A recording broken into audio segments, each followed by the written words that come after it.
What's up, everyone? Welcome to our E3 extravaganza special, or the pre-3 episode, I've been calling it in our document. I'm one of your...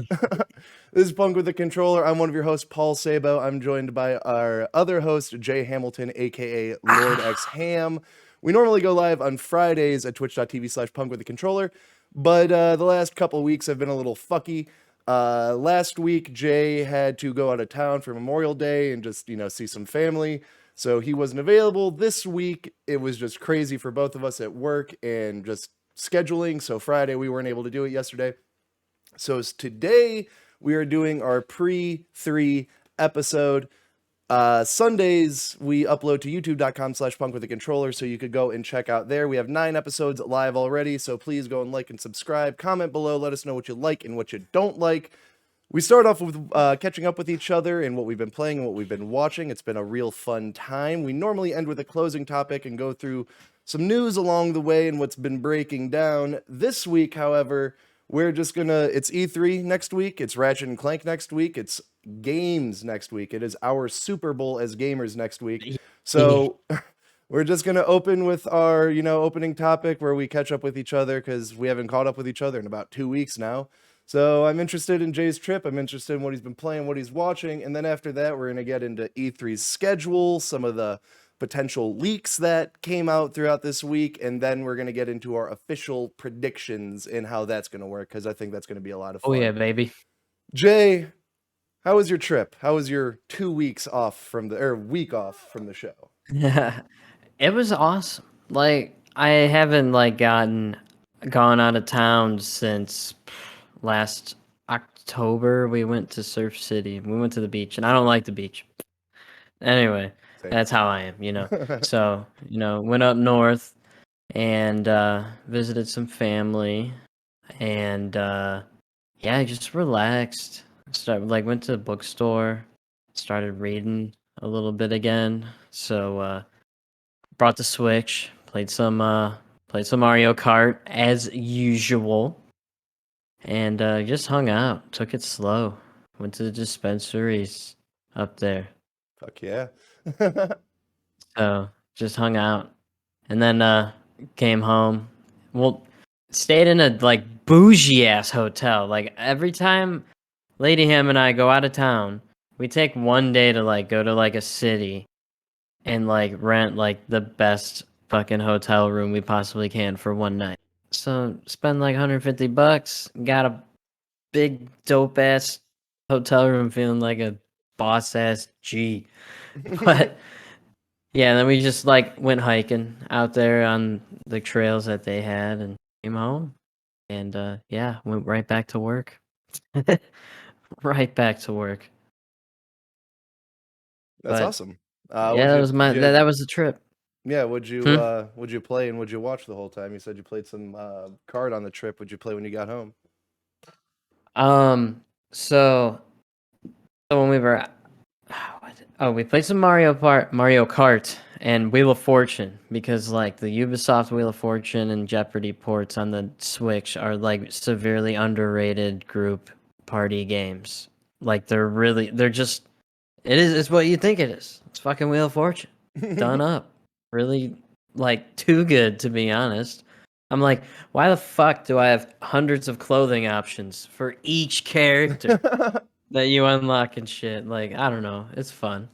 And then obviously, I got my little Valhalla fill when I came home, because I just wanted to escape. Gotta. Right? Gotta. I just came home and played that for fucking 5 hours into the night. And I started playing Tarkov again. Re-downloaded that. Banging my ass. Game's so grueling. I didn't forget how hard it was. I think I survived one raid today. And then I think a buddy of mine gifted me a copy of a game on Steam called 0 Hour. I feel like I've heard of that. Dude, it's good. It's good. I think it's super cheap too.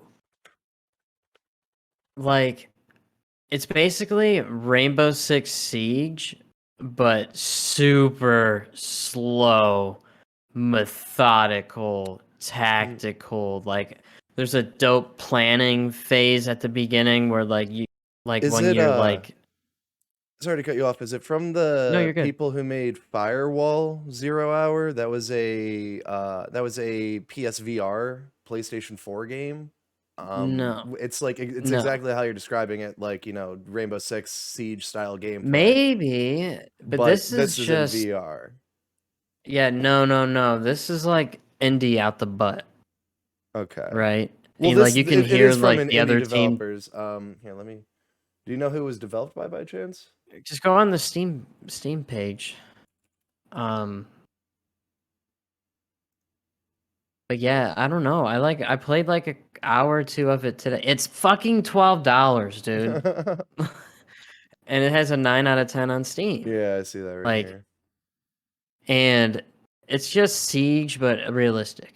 Like everyone's on like, there's no like operators or anything like that. You just kit your shit and fucking go. And it's like, got my heart pumping. It's awesome. Great game. Oh yeah, you watch anything? What did I watch? Lady Ham's brother is a movie buff and like movie book and anime buff. And like he just like built these bookshelves and has like his whole collection out. So we picked one of Lady Ham's favorite movies to watch and one of my favorite movies, Kingsman, the first one, Secret Service. It's a classic. And then they came out with another season of Hell's Kitchen already, but it's like Weren't you like in the it's age. middle of No, one? we Oh, finished okay. that one, and then they just came out with another one that they must have filmed in tandem because this one's like kids age 18 to no, or was it like 20? No, it was 21 to 30, something like that. Like all the kids, they're like all young people our age. So it was really interesting to see that. And Gordon Ramsay still gives no fucks, you know. And then season 2 of Lego Masters. Oh yeah, it's a good one. Great Yeah, show. And I've heard of that. Station 19, I like Lady Ham's been watching, and I've just been kind of like, I'll sit down and watch like an episode or two.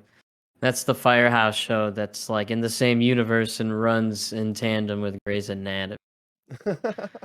So I don't like Grey's Anatomy, it's boring, but this shit's intense. Hell yeah. I keep doing Hell yeah. this. I don't know. Jesus, you're officially at that age. I'm pretty sure South Park did an episode about like didn't Kenny and his girlfriend get really into Grey's Anatomy? Yeah. One of those shows. But yeah, that sounds like a nice couple weeks. I I'm still on my Genshin Impact run. I'm starting to fall out of it though, kind of. I'm still getting back into it. I'm just starting to feel that Is it grind. And I'm is it sorry. grind? I was just about to ask if it's grindy. Yeah, I don't know. It's not so much grindy in the gameplay. It's just it's starting to get real Eastern with grinding and talking. Like you got to talk so much. Ah, So yeah, that's really starting to get to me. And I picked up Breath of the Wild. I streamed that Monday and Wednesday, I think. how'd that go? I know you hate it. I mainly played it to like compare the two because I've been playing so much Genshin Impact, and that game's essentially just a ripoff of Breath of the Wild. And I'm starting to like it more, or I'm starting to come more around on it. I really, really fucking hate the weapon degradation. Like that is what I'm coming around on. I think that's like the Yeah, I hate that sole too. that is like the sole reason on why I like But don't want to play the game. but you just grind for the master sword and then it just recharges. See, You can that's still the other use thing it. is I don't like puzzles. I don't know. I don't That's like why you just skip around and you do the test of strength and the easy ones. There's like come on, there's I like a don't even know what bajillion those and are. one shrine. Yeah, I Well, the know. test of strength is when you fight the dude. The fucking bloop bloop. Fucking I don't know. Thing. This. The spider guys? You fight those? Not a big. Well, I mean, you do fight the big things with like the 3 legs and shit, but you just get the ancient arrows and shoot him in the eye, and it's a one and done type deal. Just fucking hang glide in there and you. See, yeah, I love the physics. Like, they're really good. And I just there's more to the physics in Zelda than there are to the physics in Genshin. If the physics between those two games were like 1-for-1 identical, then I wouldn't even pick Zelda back up personally. Dude, like, the idea of the storm, just the idea of the storm and the lightning blowing trees up, and if you have something metal, it's going to attract, so you could throw that sword and pick it back up. Like, all of that I fucking love. You can't climb because you'll start sliding and shit. All of that's super dope, and that's all lacking from Genshin. But God, the fucking weapon degradation, I can't do it. But yeah, what were you saying? I just, in my opinion, and growing up with like my older brother and stuff, like, to me, Zelda in general is more fun to watch than play for me, especially Breath of the Wild. I love watching people that are really good at that game play it, and I can just sit there for hours. But like me personally, I could like. They would do crazy shit you would never like freeze them and then like time them and like slingshot them, and they get blasted up in the air and then dive down, and it's just timing and everything. Yeah, no, it's absurd. And that's honestly, I think that's another reason on why I've been coming around on the game, is because I've been playing it more like how I played Ocarina when I was a child. Like, I'm not focusing on anything narratively, kind of. I'm literally just going around. I'm just going around and fucking with the physics of the world, and just going to enemy places and beating them up. And I'm like, oh, I got 1 opal from this chest. Don't know what this is gonna do. I'll put that with my bajillion other opals. And I've just been sell them. Yeah, I don't know any of this shit. For some reason, I was I what drew me in. It's like was all the different armor. I like set out on a goal. I'm like, I'm gonna get all the armor and all the maps and all the sets, and that was like my driving force. I haven't found any armor. You just have to follow the narrative, I guess, and then you start like, I don't know. Like, my buddy was just like, just go in that direction and just go. And I was like, all right, I'll do that. And I did that and stumbled upon where I was supposed to go. And I was like, oh shit, I guess I'll do this. That's what I've been doing, is I've been doing what I got to do and just exploring in between. I will say I found some cool side quests. I will say that. Not spoiling anything for you, but I have found some cool side quests. So yeah, I'm hoping. Don't step on the lady's flowers. That's all. And then I remember that. And then I watched a lot of stuff because we haven't recorded in a while here. Army of the Dead released the night that we didn't record. Did you watch that? No, we could talk about it. Yeah, I was about to say, I mean, that movie had a lot of really cool ideas. Big swing and a miss on pretty much all of them. Damn. Yeah. Did he do the Batista bomb on a zombie though? Dude, Batista was fucking lame.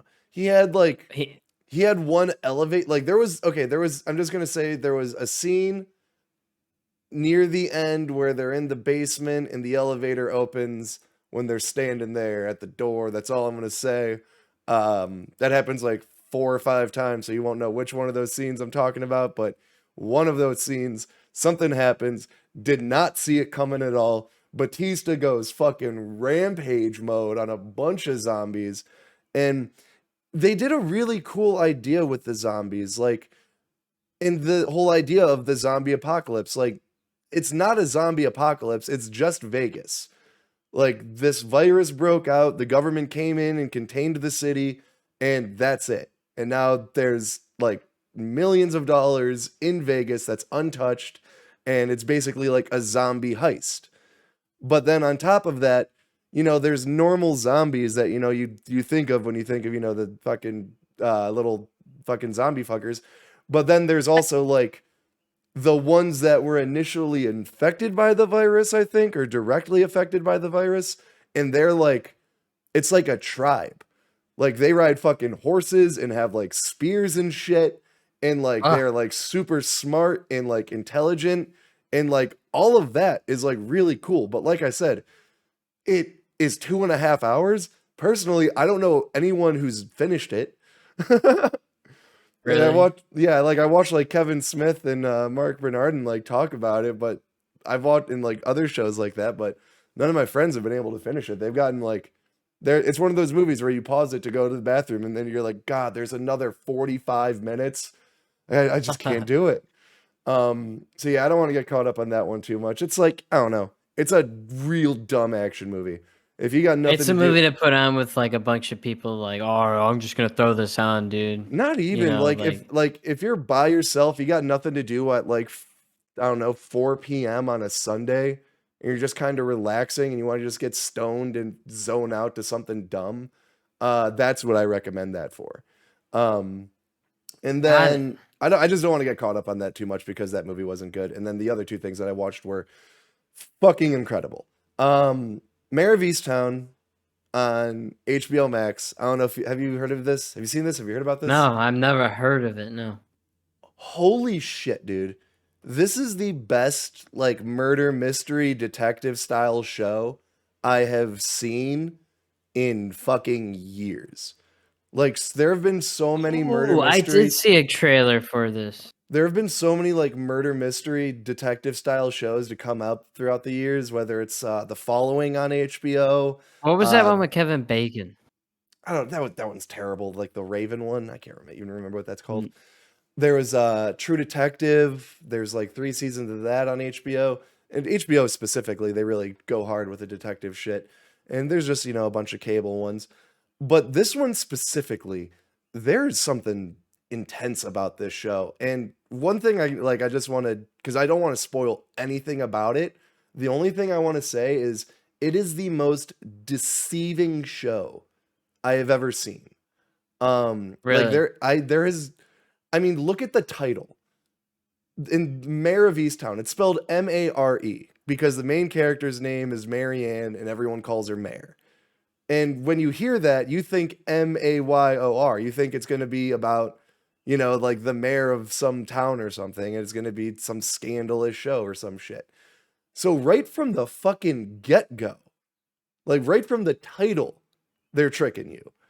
And just everything else. Like every time I would think of like, I would be like, they kind of, fucked around right here. Like, they didn't really explain that too well. And I'm just like, wait a minute. No, they explained it perfectly. They just completely fucking got me.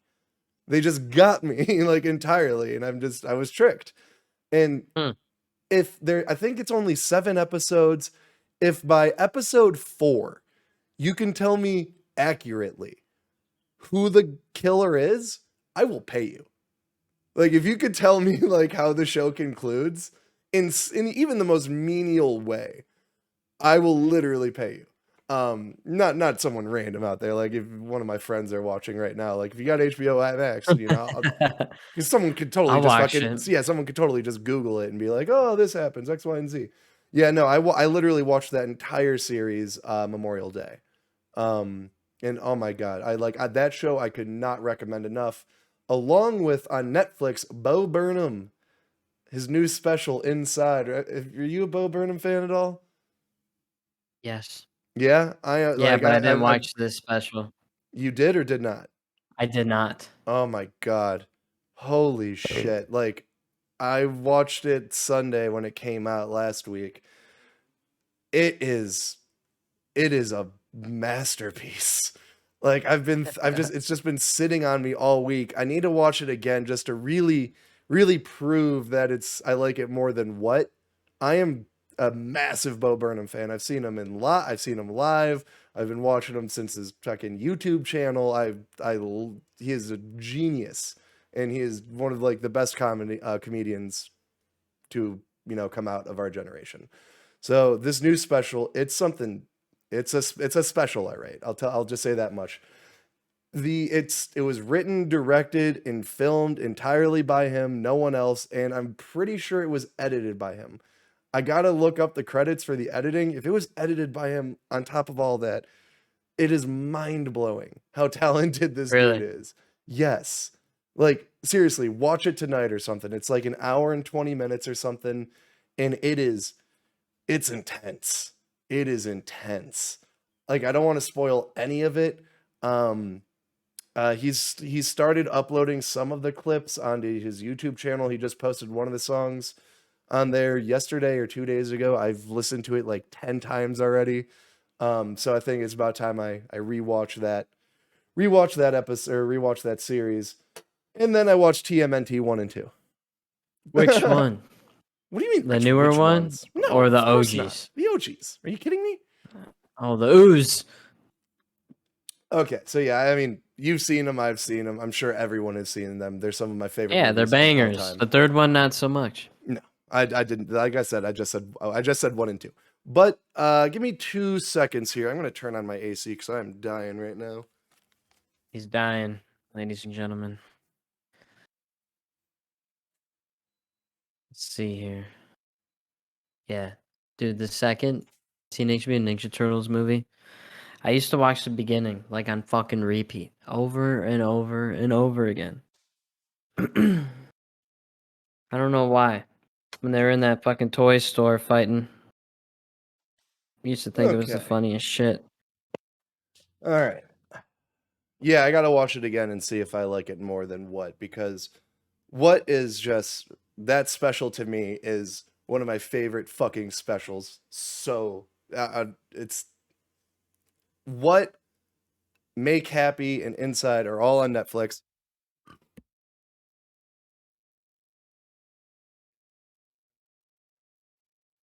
You're muted. Sorry. All 3 of the specials are on Netflix. What, Make Happy, and Inside. Couldn't recommend them enough. They're some of the most creative stand-up specials that I've ever seen. Please go and watch them. But you're not here to see us talk about Bo Burnham or Mayor of Easttown or Kingsman Secret Service or Hell's Kitchen. You're here for our E3 predictions. And before we get in, our pre-3 predictions.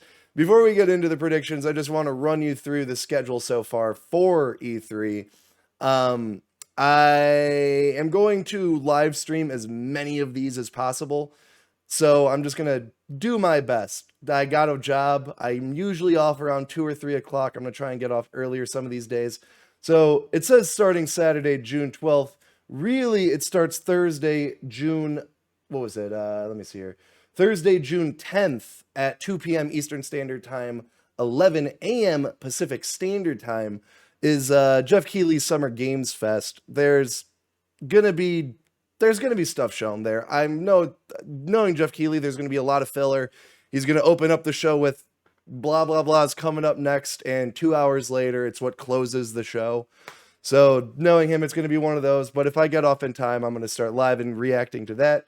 Like I said, that happens at 2 p.m. Eastern Standard Time on Thursday, June 10th, and then 11 a.m. Pacific Time. And then next Friday, what is that, June 11th, I'm going to be live streaming Ratchet and Clank, which is, I cannot tell you how fucking excited I am for next week. It is insane. But then Saturday, we jump over, and Ubisoft is going to kick off E3 on Saturday, June 12th, at 3 p.m. Eastern Standard Time, 12 p.m. Pacific time. We're gonna get into all of our predictions, and I have some for Ubisoft, I believe. I don't know if Jay has any. And then Gearbox Entertainment, they don't have any specific times yet. A lot of these companies haven't put out their times yet, which is they're just winging it. Yeah, it's really fucking stressful for someone like me personally, who's trying to prepare an E3 doc, and I submitted my application for a press pass. Don't think I'm going to get it. Haven't heard anything yet, but good news is I haven't heard anyone hear anything yet. So I've heard people... Guess what? They don't have to fly you out there. Yeah, no, that's really convenient. They could be giving them away like fucking... Oh, trust me, when I was considering lying. I was considering lying pretty hard when they were asking me my follower and subscriber count on Twitch, I was like, should I put 420,000? I was like, I don't want to put something, where you're like, holy shit. But I also don't want to put something where it's like, no, pass. So yeah, no, I ended up being honest anyways. So yeah, that is Saturday. And then Sunday, June 13th is the two big ones, the big shows. Big Daddies. June 13th, Sunday at 1 p.m. Eastern Standard Time, we got Bethesda Showcase and 10 a.m. Almost said specific again. Pacific Time. I am going to I'm going to be live reacting to that one. I got a lot of expectations for that show, and I really can't wait. I'm also going to be live reacting to Ubisoft's because the whole weekend I got off. I'm free for that one. It's when Monday's show with Capcom and Take-Two and Tuesday's show with Nintendo and Namco Bandai. God damn it, Bandai Namco, sorry, is old habits. Those shows are a little more tricky for me, but hopefully I'll be able to make them. Actually, looking at Mondays, I am not making Mondays at all. 11 a.m. I could not do that one. But yeah, no, so we'll hopefully be able to make the majority of E3. If not, if there's anything big that comes from the shows I'll miss, I'll pull up those trailers and live react. And Jeff Keighley's Summer Games Fest is really spanning up through July. So that's where my kind of cutoff is with our predictions. Our predictions are kind of for all of the summer, but they're really kind of broken down to E3. So let's just go right into those. Let me see here. Let me jump over here to the news. Jay, your first prediction, what was it? I actually kind of put them in order, so fuck. Just start at the bottom, work your way up. Start at the bottom and work my way up? Yeah, have your predictions. All right, well, ready for my first prediction? Well, Skate 4. Wait. Or, well, I already spoiled it because I jumped the gun. That's my bad. All right. But before that, let me explain the rules of how these predictions are going to work. We each got 10 predictions here. Each prediction is going to be worth a point. Some of our predictions can be summed up into halves. So let's see here. Jay, for instance, he predicted God of War gameplay with a delay, unfortunately. That's one of his predictions. Spoilers. He has 0.5 points right now already because the game got delayed yesterday or Thursday. One of the last 2 days the game got delayed in an interview with Herman Hulst. So that's 0.5 points into Jay's docket already. I'm going to pull up my little document and start keeping track of points so far, and we'll see where this goes. And that's how that kind of works. But then there's also, just this game's gameplay to be shown. That is, 1 point. And then at the end of all of this, we're going to tally it up and see who wins. Bragging rights. That's what they win. Maybe I'll ship Jay some cocaine in the mail. Whoa. In the Federal Express. But Jay, sorry, I kind of jumped the gun there. Your first prediction, No, Skate 4. Skate 4 is going to be shown and everyone's going to get a boner.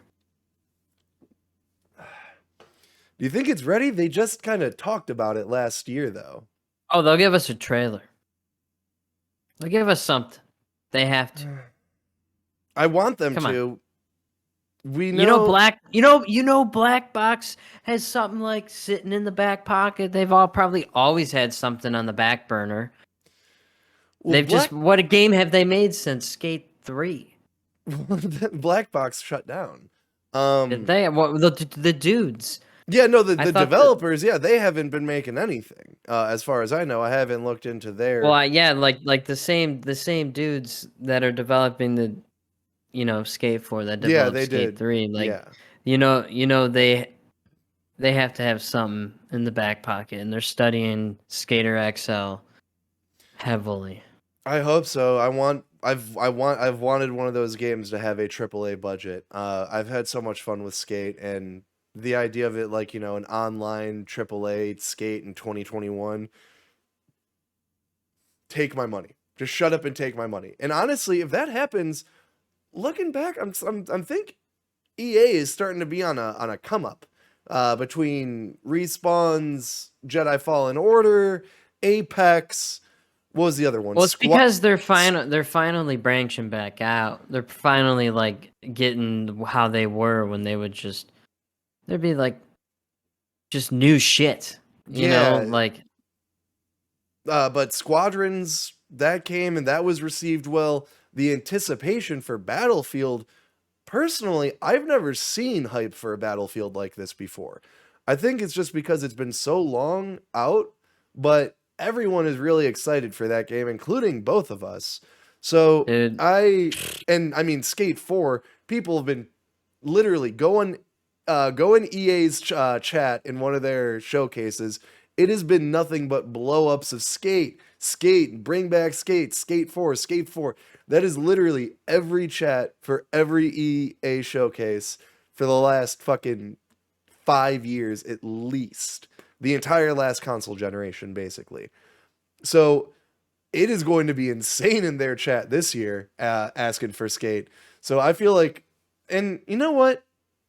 Thinking about it, they might show something because if you remember Jedi Fallen Order, when that was announced at EA in 2018 at their showcase, Andrea Renee, I'm pretty sure it was her, she literally walked out to the crowd, and Vince Zampello, was the director of the game, was literally just sitting in the crowd, and she walked up to him with a microphone and started asking him about the game.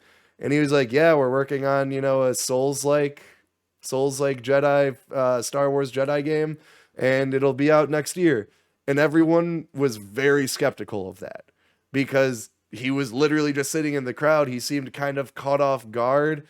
And for him to just mention a game no one has heard about, there were zero leaks or talks about, and that it's coming out basically a year from now, everyone was skeptical. And they did it.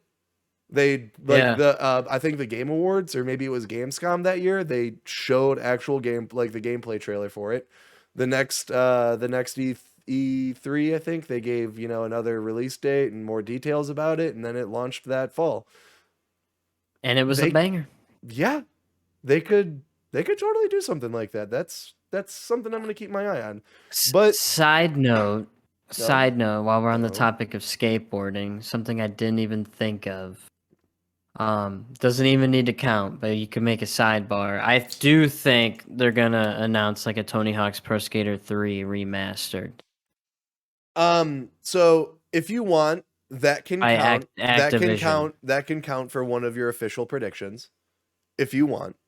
But if not, once we're done with our official point counting predictions, I am going to just go through, like you see in the document, I have just a bag of predictions. Yeah. I basically tried to predict all of E3 with nothing but bangers. So I was just going to start shooting some of those out once we go through all of our point-based predictions. So if you have any you want to just shout out at the end, like that. But if you want to make that a point-based prediction, that's totally fine. No. Okay. But it is a very... If CKY fucking leaked it, then they're talking about the same fucking song, because I don't know any music they've made recently that would be in a new Tony Hawk game. So well, actually, if you look into it, CKY has only been featured in one Tony Hawk game, and it's Tony Hawk's Pro Skater 3. I know. So it's gonna be that remade. I'm not complaining. No, dude, no, I don't think anyone is. Fucking terminal, the airport. Oh, and the cruise ship. But my first prediction is something I hate to predict. But see, I could have gone easy with my predictions. I could have been real cookie cutter with it, but I want to get spicy. I want to get hot. I want to make some real predictions here. So my god damn it. No, not on that page. Not on that page. All right, so my first prediction is the rumors are true, and Hideo Kojima is coming over to Microsoft. Zero Town, what's up? Yo, Zero. That's too much sexy man beast. I appreciate that. But did you just assume my gender? I can't be having that. I am a man, but I'm just watching out. Just watching out for you, Zero. You gotta be careful out there. Someone might get pissed. I don't know where you live. In Ohio, no one gives a shit, but if you're in California, someone might get pissed at you. Sorry, dumb joke. But Hideo Kojima, I'm pretty sure he's going to be. I. So here's my take. If Hideo Kojima has no interaction or involvement with Microsoft at E3, I don't think he's going to Microsoft. And I think that's pretty fair. However, there are ways for him to be there and not be there. For instance, one of my grab bag predictions that, I'm not going to actually use for any points is Phil Spencer. If he's, physically somewhere, he's going to be wearing a shirt that's a logo. It's like a banjo and kazooie on his shirt, or fucking, I don't know, the Ludens from Death Stranding, like a Luden or the Kojima production shirt, or he's going to have something on his shelf if he's not physically doing anything. Like he's been doing lately, like how he had the Indie Whip, and he did have a Luden from Hideo Kojima on his shelf. Now, I think it could be something. It could be something as small as Death Stranding coming to Xbox, but it could also be something as big as his next IP, his next game, whatever that is coming to Xbox. And personally, that fucking terrifies me. When they dig up your bones, gender won't matter. Come on now, we're not getting there.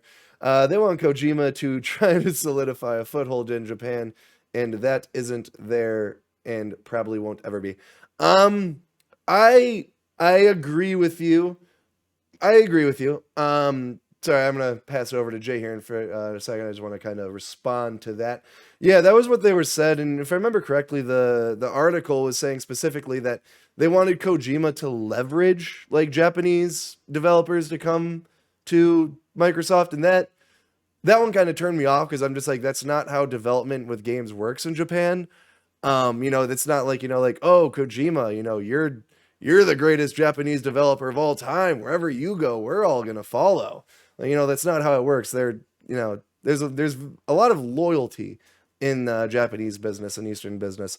So that's why I think there's possibilities of Hideo not going to Microsoft, because when he had his fallout with Konami, I expressed this a few episodes ago, but just a quick little run up. When he had his fallout from Konami, Sony helped fund his new studio. They funded his new game. They gave him an engine to build it on. So they really helped him out. And I feel like it kind of, I don't know, it'd be weird if he turned away from that and turned away from them and went over to Microsoft, but who knows? And then also, if you've played Death Stranding, one of my favorite games from last generation, there was no one came in and fucked with his creative vision in that game. He made the exact game that he wanted to make with that title. So I really hope that he at most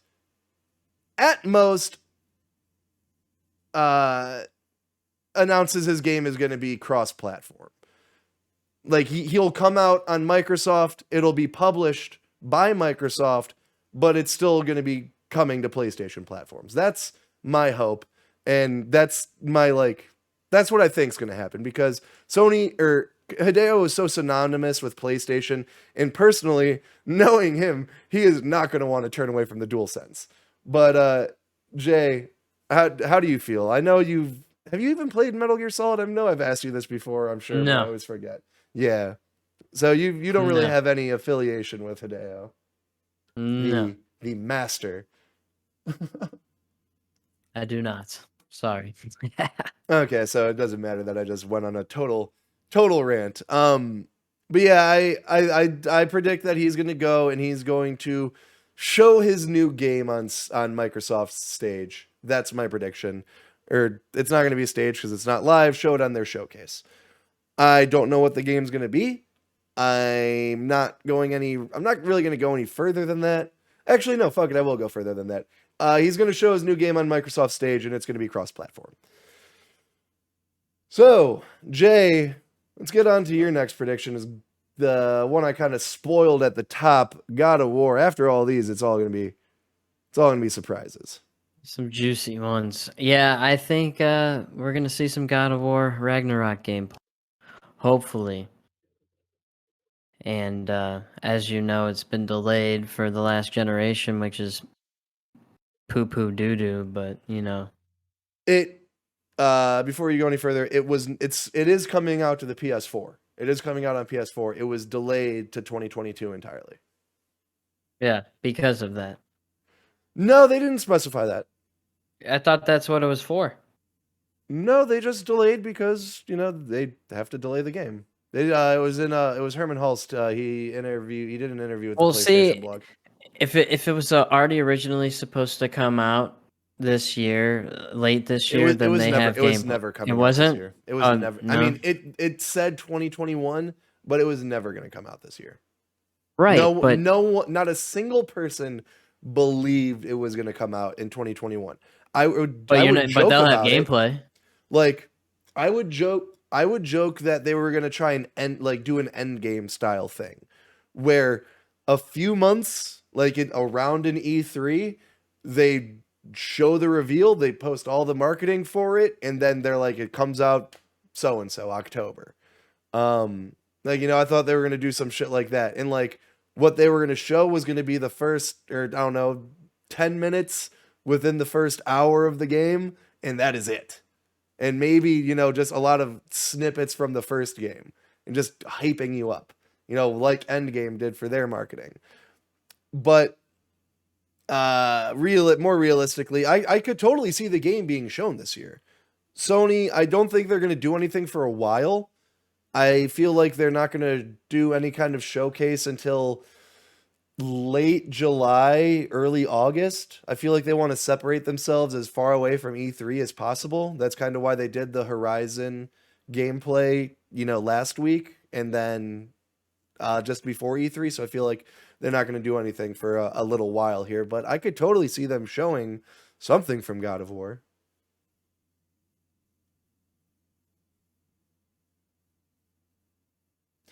They moved on to a new AAA. Yeah, I was reading that too. I did not see that anywhere. I know the director of Cyberpunk left, and he's been with CDPR for I think 15 years or so. I haven't heard anything about a new IP though. I've been seeing a bunch of leaks and rumors of a next generation version of The Witcher, but I haven't heard of that personally. But we're on I think as gamers united, we're on a kind of a hiatus from CD Projekt Red. They need a break. We need a break. Just keep playing The Witcher 3. Yeah. This next prediction is definitely not happening. I want this prediction more than fucking anything, but it is not happening. Super Mario Strikers is going to get announced at Super Mario Strikers Switch, or whatever the fuck they call it. That's totally fucking getting shown. I need it in my fucking blood. This is easily one of my favorite Nintendo games of all fucking time. Sorry for all the swears, but if you know, you know. Jay, I know you're not a soccer guy, but did you ever play Super Mario Strikers? No.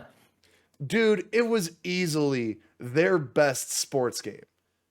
Just looking at this gameplay now, it's still good. I have the game on my shelf right there, actually. It is so fucking good. The game, just looking at this makes me want to go get a GameCube somehow. They just announced Mario Golf, right? Zero Town says in the chat. They announced it at They either announced it at a Nintendo Direct earlier this year or Game Awards last year. I'm pretty sure it was Nintendo Direct earlier this year. Yeah, it comes out the end of this month, June 25th, I believe, or maybe June 30th, sometime near the end of the month. Very excited for that. They just had a preview for that, and that people really seem to like that a lot. It seems to be previewing a bit better than Mario Tennis Aces. So that's a good sign, because personally I was never a Mario Tennis guy. I love the Mario Golf and I love Strikers.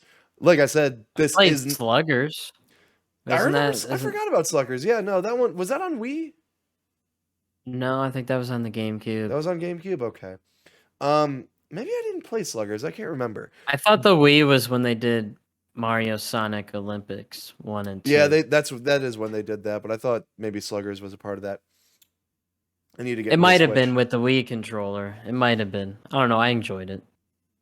If you're super into Nintendo, then yeah, I got a Switch. They're starting to make moves. Personally, for me, it's just a party machine. Like, whenever me and some friends want to play some Mario Party, some Smash, some Mario Kart, just fuck around in what was it? It's the couch co-op machine. Yeah, what was the one? Super Mario Maker 2, I personally think is really fun. Just running through random ass made levels is super frustrating and annoying. I think that's a lot of fun. But I really I know I'm not in the minority when I want this. I know a lot of people, specifically people in Europe, really, really love Strikers and just people overseas in general. So I really hope that they do bring this game back. I know that it is very much wanted. Jay, your next game. This is a spicy prediction.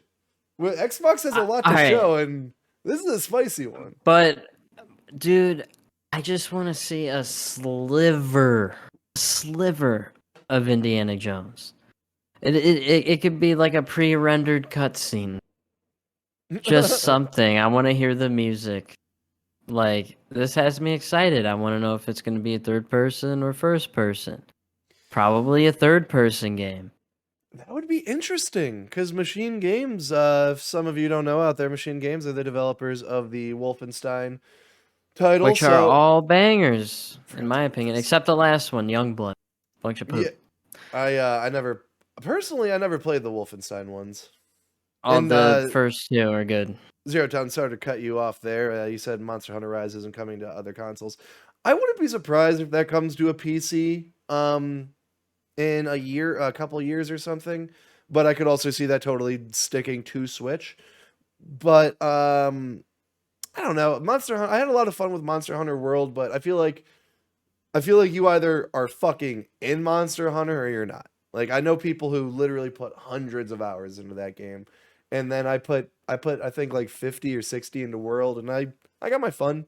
I had my fill. It was very grindy. But yeah, no, sticking to Indiana Jones. Yeah, no, I think it would be really interesting if it was in third person. Like, if I know like it's who's doing it? Machine Games. Machine Games. Yeah, if I like they I feel like they bust their games out with that engine that they use. I don't know. Like, I feel like we could potentially see some Indiana Jones, and I will shit. Because even if it's just the music, or they give a little gist of, like, what's to come, and then they show this fucking teaser again, like, I'm down. Well, if I remember correctly, Microsoft announced that their combined with Bethesda's showcase was going to be about 90 minutes, which is fucking long. That is a big showcase. They are going to have a lot to show there. I don't know how I'm going to go an hour and a half without having a cigarette. My God. Buy a vape. Can't even do it. But yeah, I think it's totally on the cards, but I feel like you got to keep your expectations in check with what Microsoft's going to show, just because they have so many games, so many titles. People want to see for every game you want to see, someone wants to replace that game and see something else. So Halo.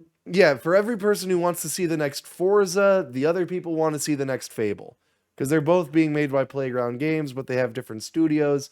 So it's a lot. So yeah, I am really curious on what Microsoft is going to have to show. We know they're showing Halo. We know they're showing Starfield. Those are the two things we know based off of the little, cover image that they promoted for their showcase. But other than that, we have no idea what they're going to show. There was some stuff that leaked, but potentially leaked. I didn't look into any of that because I don't want it to, if it is true, I don't want it to spoil the show. So, moving on to, Man, I messed some of these up. What was my next one? Fuck. Let me see here. More news? No. Let's go back here. All right, so I'm just gonna start. Now I got to just start going randomly. My next one is, if you saw recently, this is. I don't know why all of mine are opening up with weeby shit. Trust me, I'll get into some of the bigger ones. But I don't know if any of you saw out there, Dragon Quest III is being remade in the Octopath Traveler engine. And if you've been with Monster Hunter since the PS2, you're clearly a fucking weeb. I don't know if you are a Dragon Quest fan. Fucking look at how beautiful this is. I gotta stop saying fuck so much. God damn. Little sidebar. I had a Facebook memories thing that popped up, and it was just a post by me that said, "Hi, my name's Paul. I smoke a lot of cigarettes and say fuck a lot." Apparently that lives up like 4 years later. But look at how fucking beautiful this is. And it's literally one of the greatest JRPGs of all time. So I am personally over the fucking moon. I am personally over the moon excited for this game. And I really hope that they announce remakes of the 4, 5, and 6 of Final Fantasy games, because those games have never been remade. Those are the only Final Fantasy games that in any iteration, in some way, shape, or form, have never been remade. And I cannot tell you how depressing that is, because Final Fantasy VI is my favorite Final Fantasy of all time, and it is very hard to play in any way of quality. Like, I could play it on Steam, but I'm playing it in like 4:8 aspect ratio. It's fucking terrible. I don't want to do that. It's like you're playing on a CRTV, and I got a very nice 32-inch monitor in front of my face that I do not want to do that on. So, and if I remember correctly, that there were talks about that. I think there might have been some document leak from Square Enix that they were remaking those 3 games. And I just hope that they're doing it in this engine. Let me see what Zero says here in the chat. Dragon Quest 2 or 12 was announced and to be more adult and offer game world changing options. Dude, as a weeb, that's got me hyped. I don't know what they're gonna do, but I want that, because personally, I feel like I've never seen Dragon Quest as a children's game, or as, it needs to be more adult. But in the later, like Dragon Quest 11 and 10, I never played them, because looking at them, I'm like, it's like this, but it kind of looks like Fortnite-y, but with the anime aspect, and I don't know. I didn't want to play it, and then also that game is grindy from what I understand. So I really hope that they remake those 3 games of Final Fantasy, because, like I said, never been remade before. They're some of my favorite Final Fantasies, and if they were to remake them in this engine, I think they would do extremely well. Kefka? Could you imagine how fucking Kefka would look in this? Insane. Insane. All right. Hopefully that's the end of my weeby shit.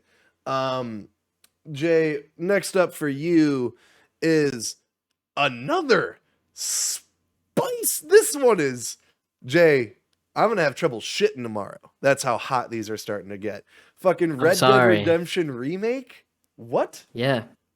Well, remaster. I heard remaster. I heard obviously in their Red Dead 2 engine, right? And I forgot when it was, but I remember reading, and the guy that voiced John Marston was called back in to do some voice work and stuff.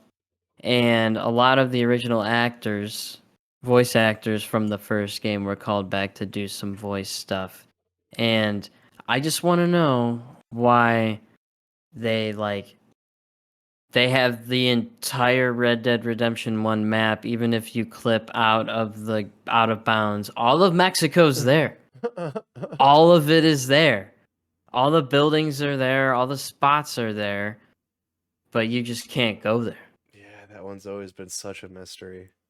And so, dude, it's gotta be it just makes perfect sense to remake Red Dead Redemption so you can do a perfect, and then they can re-release that as a big $120 package, like both games or like $80, Red Dead Redemption 2 and Red Dead Redemption, so you get the prequel leading up and get the whole John Marston story. What I It would think be might, like the John Marston collection, something what like that. what I think might be more likely is they called him back because they're remaking Well, no, because they wouldn't really need to record audio. Because I was thinking, I feel like Red Dead Redemption 2 next gen port would be more likely than a Red Dead Redemption 1 remaster. But I'm not putting it down. I would fucking, oh my god, are you kidding me? I would kill for that. I Like, mean, why? But everything is that I just like they put so much extra work and extra fine detail into so much map that isn't used. If you feel me, yeah. like I just don't know, Hmm. and like just so much nods to the future, so many nods to the future, and like how the game ends, where it literally picks up right where the first, like it leaves off right where the first one starts. And they've never ported Red Dead Redemption. I mean, it could be a port, and I'd be excited to play a next gen port. Like, finally, they released Red Dead Redemption on the PC. Like, the game's never been released off of PS3 and Xbox, unless you have Games Pass, and then you're able to get it on like PlayStation Now. Yeah, you were able yeah, that's how I actually played it right before the second one came out. Um yeah, I don't know. I would love that personally. But like we're talking remaster, so like they'll just up-res the game and give it like a 60 FPS patch, which would be fucking incredible. Maybe Yeah, actually I put would it on play it. PC for once. Hey, actually, maybe that's what it could be calling them in for, is to put the game on PC. Yeah. That would be I mean, fucking I'd be awesome. down. That would And be then we'd have, like awesome. Zero said, Red Dead Undead Nightmare. In 2015, I got a fancy MSI laptop, and the very first game I went to go and buy on Steam and download was Red Dead Redemption. It wasn't available, and I was like, huh. And then I just started searching everywhere, a bunch of stores. I was like, where is it? And then I Googled Red Dead Redemption on PC. It's like, no. I was like, what? Yeah, no. Happened to me too. Don't worry. um, Fucking wild. Great game. Give me 1 second here because now I'm starting to push my PC because I just realized I had 8 different YouTube videos running on loop. So, my next prediction, we kind of mentioned a little earlier. Fable 4. I don't know why. It might be inappropriate. It's not inappropriate at all. Um, I think Fable 4 gets shown. Playground Games, as you know, they're the developers for Forza, and it potentially leaked that the next Forza is going to be shown at E3, but that's Forza Horizon, and that's made by Playground Austin, where Fable's being developed by the Forza Motorsport team, which is a team Playground. I can't remember what their name is, but they're based in London or just somewhere in England, and we know they've been working on this game for a while, actually. So, and we know people want to see Fable, I think arguably as much as Halo and Starfield. I almost said Star Citizen. So I think this might be the closer, personally. I think they might just close with maybe a 5 to 8 minute gameplay demo, because last at the Game Awards they showed this, what I have on loop right now, this little CGI trailer, or this totally could be an engine. They never specified. But if this is an engine, then that's fucking crazy. What I want to see from Fable personally is, they've been saying like, give Gears of War the God of War 2018 treatment. Give Halo the God of War 2018 treatment. Every Xbox fan wants one of their IP to get the God of War 2018 treatment, where they take an established IP and just fucking change the game entirely for the better entirely. And personally, I would love to see that from Fable. I would love to see the Fable that I know and love drastically changed, but it looks fucking incredible. Jay, are you a Fable fan? I never played it as a, you want to know why I never played it? Because it was rated M. I wasn't allowed to play rated M game. You're kidding me. Yeah, I swear to God, 100%. So how'd you play GTA and stuff? Well, at my dad's every other weekend, you know, Did had you my not have GTA Fable games or stashed something? out, Any but I never had my Fables? Xbox over there. Oh my god. No, I got past with Halo because I'm like, it's just Alien, you Yeah. know. What age did that break? Like, I don't know, you weren't allowed to play M-rated games when you were, I'm trying to think. yeah, Like, like 13? no, it was like, hmm, it had to have been like fourth grade, fifth Bro, grade, that's something like like when that. Fable came out. When we were in like No, fourth no, or fifth no, grade. no, no, it wasn't. No, it wasn't. Oh, BS. But at that point, I don't know. Yeah, it came out in 2005. I don't know. I don't know why I never played it. God damn, dude. If that game's on PC, Like I couldn't at the recommend that game time, enough. I was like playing James Bond and Doug like Doug 2 and shit. Like, The you know. first the first Fable is one of my fucking favorite RPGs of all time. It is just it's a classic. I mean, I will never forget like Don't you like age going and evil. stuff? You age depending on your decisions, you're either good or evil in your actions. And if you're That evil, changes the way you look. oh my god, I remember I was always evil just because the one time I was good, it hardly changed you. You got like some nice wings and a halo. Whereas when you're fucking evil, you're like pale white, you're like covered in dark veins, your eyes are red, you got these big ass horns, you're like 12 feet tall and jacked. Everywhere you stand is just red smoke rising. It's fucking awesome. And each fable after that kind of, stopped doing that. But I want them to go back to classic Fable. Don't do the guns. Don't do any of this like, new modern day BS, and London industrialized. Give me classic fantasy. That's what I want from Fable. And honestly, that looks like what we're going to be getting.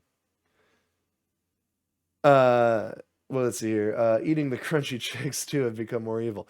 Um yeah, I mean, like that's honestly what I'm curious about this Fable is how big is it going to be? Because Fable was a pretty big game. You would buy property, you could have a wife and children, and like have a home and like go shopping, and like you could do an entire life in that game without actually playing it or like doing any of this. Well, you'd have to play the story to a certain point to get to that level where you could buy a house and shit like that. But that's what made the game really unique, and I feel like you have to do that, but that is a lot.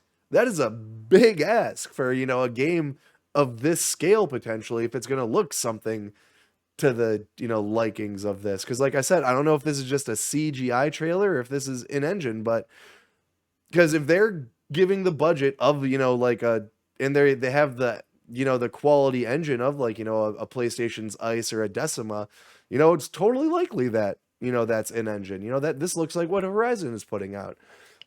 This looks like the Unreal Engine 5 tech demo that we've been seeing going around. So I could totally see this being an engine, and I could totally see this being exaggerated because Fable has never really looked like this. But I need to go to the bathroom really bad because I got a bunch of empty beers here, and we are past an hour. So, like I just said, I need a cigarette. I'm addicted. So we're gonna take a couple minutes. Give me 2-3 minutes. I'm gonna go choke one down and smoke a cigarette. That sounded weird. Uh, Jay, do what you got to do. We'll be right back Please don't go anywhere. Twitch.tv/punkwithacontroller. Like and subscribe. 2 seconds. What's up, everyone? We are back with more of our E3 predictions. We got about 5 left each, and then we're just going to go through some of our grab bags that don't really count. Just a quick run up. Each one of these predictions is going to account for 1 point. Some can be broken up into 0.5s if we get half the prediction correctly. For instance, if we say a game has a release date and gameplay, but they only show gameplay, then we get 0.5 points. Jay already has 0.5 on God of War because they confirmed that the game was delayed, but he still has to get they still have to show gameplay for him to get the full point. We're 5 predictions in. This is Punk with a Controller. Please like and subscribe. Go over to Jay's channel, aka twitch.tv/LordxHam. Jay, we are on to your next prediction, which is another fucking hot one, man. You are coming in with some of these. Oh wait, no. Next year, you got a couple more before that hot one. Sorry, I kind of jumped the gun there. This next one, I think, is actually pretty likely. Yeah, I think that we're gonna get a nice, sexy, in-depth Stalker 2 gameplay demo. Thanks, Zero. Like, I think they've been teasing us enough, and like they showed us like the work that they've been doing with the modeling and stuff. We got we got a dev diary. Right. I think it's gonna happen because Microsoft is they finally have footing and a budget like they didn't have before. This team's been working on this game for a while now, right? This is basically Half-Life 3 to Eastern Europeans. Oh, really? Jesus Christ. Yes. This is like Half-Life 3. This is huge. Like, I never played Stalker, and like when I saw this initially when Xbox first showed it last year at their summer game showcase, I believe. You figured it was Metro or something? I didn't know what it was, and then when it ended with Stalker 2, I was like, "Oh, I remember Stalker 1." And I remember I was way too fucking young for that game when that came out, because this game is in depth. This game is fucking it's like Tarkov almost, right? Or like not gameplay wise, but it's like, or H1Z1, it's like real survival based, and like the gunplay is real precise. Well, the thing that's crazy is they developed this thing called like A Life, I think, or something like that, where like the NPCs, even when you shut the game off, have like they go on like their own. Every NPC has a story, and every NPC goes about their life. And like, if you just like, you could be talking to some guy that gives you a quest, and and then you'll hear like gunshots. Because somehow a fucking group of bandits came through and fucking went into like your base and killed everyone. Well, fuck, you're fucked. Like, like, and like you can turn the option on and off, but like, yeah, when you leave a Stalker Anomaly specifically, I believe like when you leave the game, shit goes down. Or like when you fast travel around, shit goes down. People move. People got places to be and stuff to do, and like, yeah. It's kind of crazy. AI life kind of deal. And same with the animals. There's no set path. There's no set encounter. Yeah, I love a game that's beautiful, and I love a game that plays really well or really intricately. So if this game hits both of those marks, I'll totally check this game out. I'm very interested.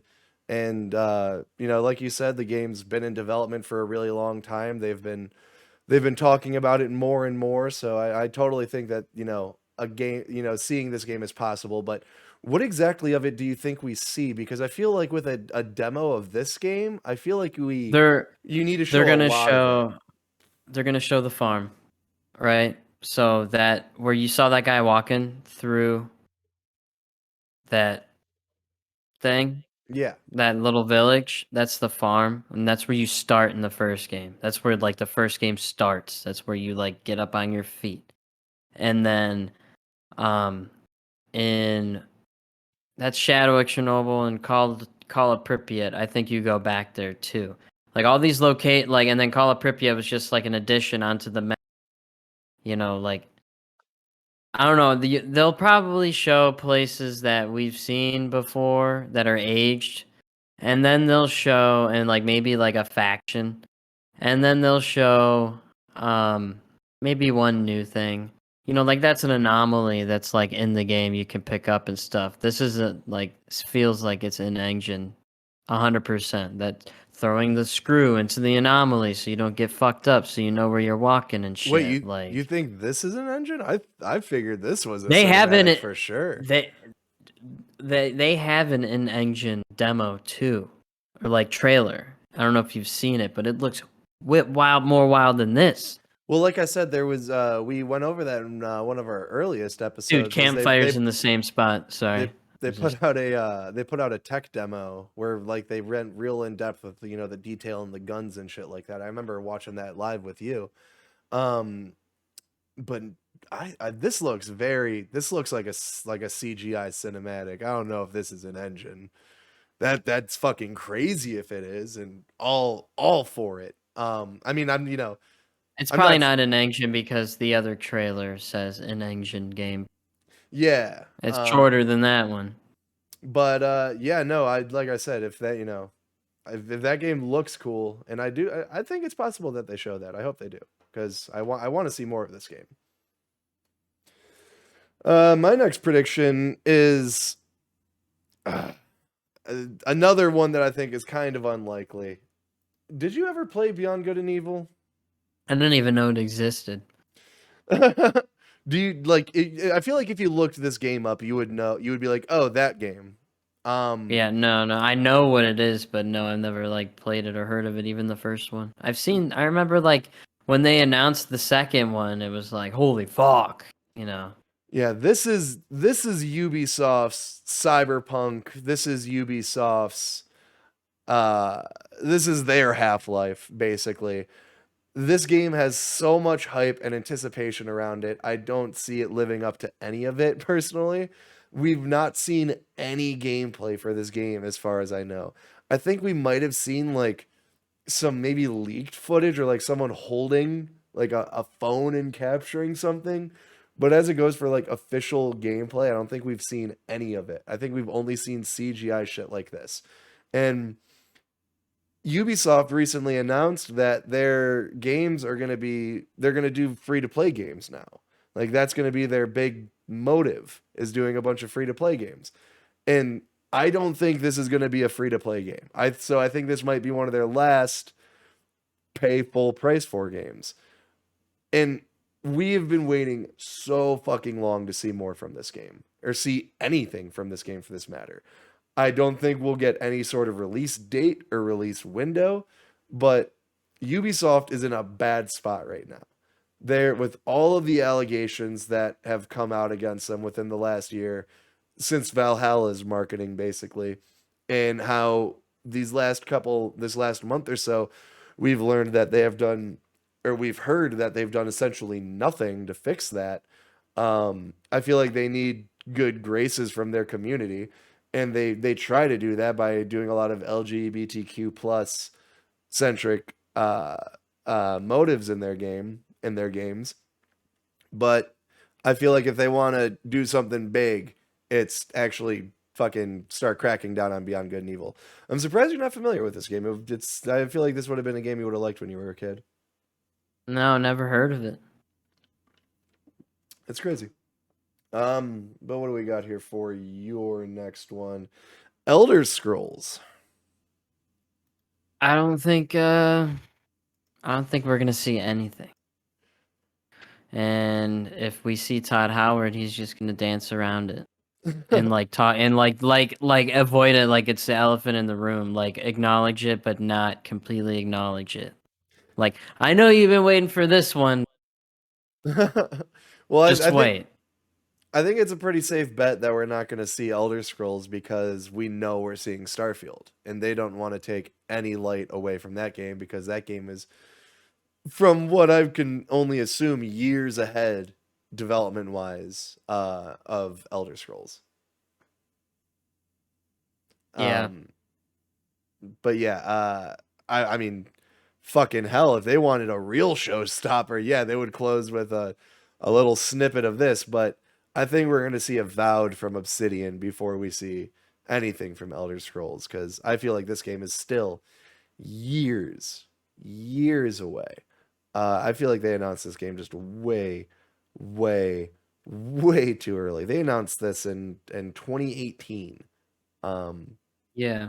So I feel like this game is gonna release in 2025, holiday 2024, maybe. Just because Xbox is gonna have so many properties coming out, I feel like you don't want to get in the way of any of them. And they have so many high fantasy products out now. They have Elder Scrolls, they have Avowed, they have Fable.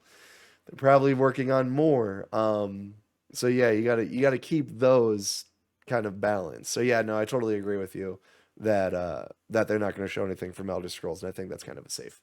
I think that's a solid safe point. What do I got here for my next one? Oh yeah, Halo Infinite. Oh, I gotta jump over to my next page for this one. Oh, do you want to say something funny? So I forgot to say at the beginning of the show, I bought a new car. That was one thing I did since Congrats. the last time we talked. Thank you. And I was cleaning out my old car, and I was feeling around under the seat for like CDs and shit, and I found this thing under the seat.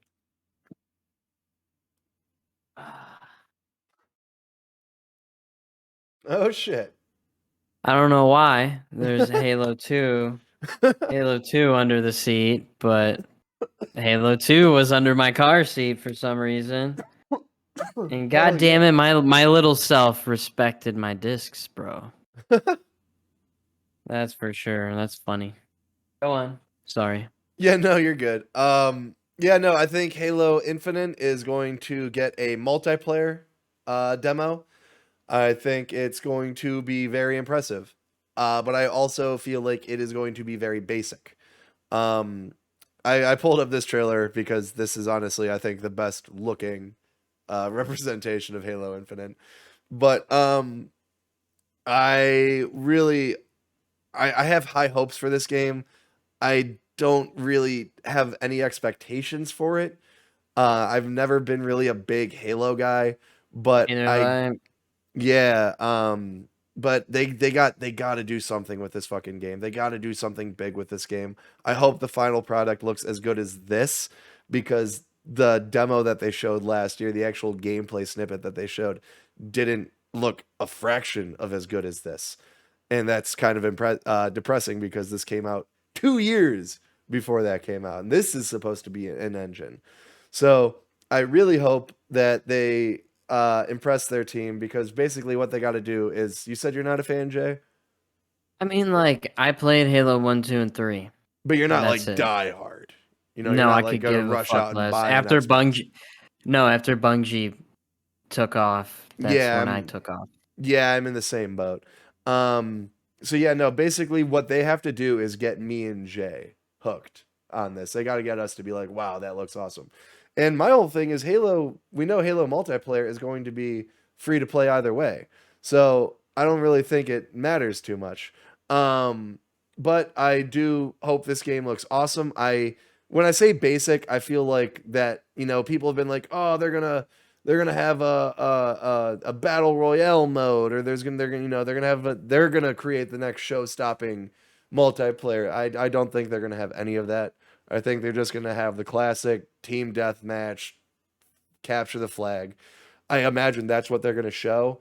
And then just to top this off, I think it's gonna end with a November 12th, 2021 release date.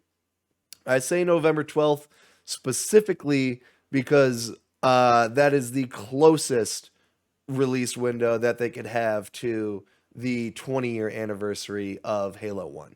Halo 1 launched November 15th, 2001.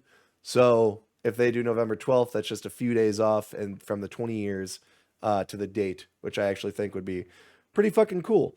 And looking at this, like, this all looks really cool. This all intrigues me, and I get why people were started being like, "Oh, they're doing the God of War thing with Halo." But once you actually saw the gameplay, it's like, "Oh no, they're not doing any of that." Because you could get a lot of speculation from this little this little teaser of the game. But what they actually showed, I feel like did not live up to the hype for me personally, but let's hope that they do something big next. Now, Jay, here's your fucking big one. This is a big prediction.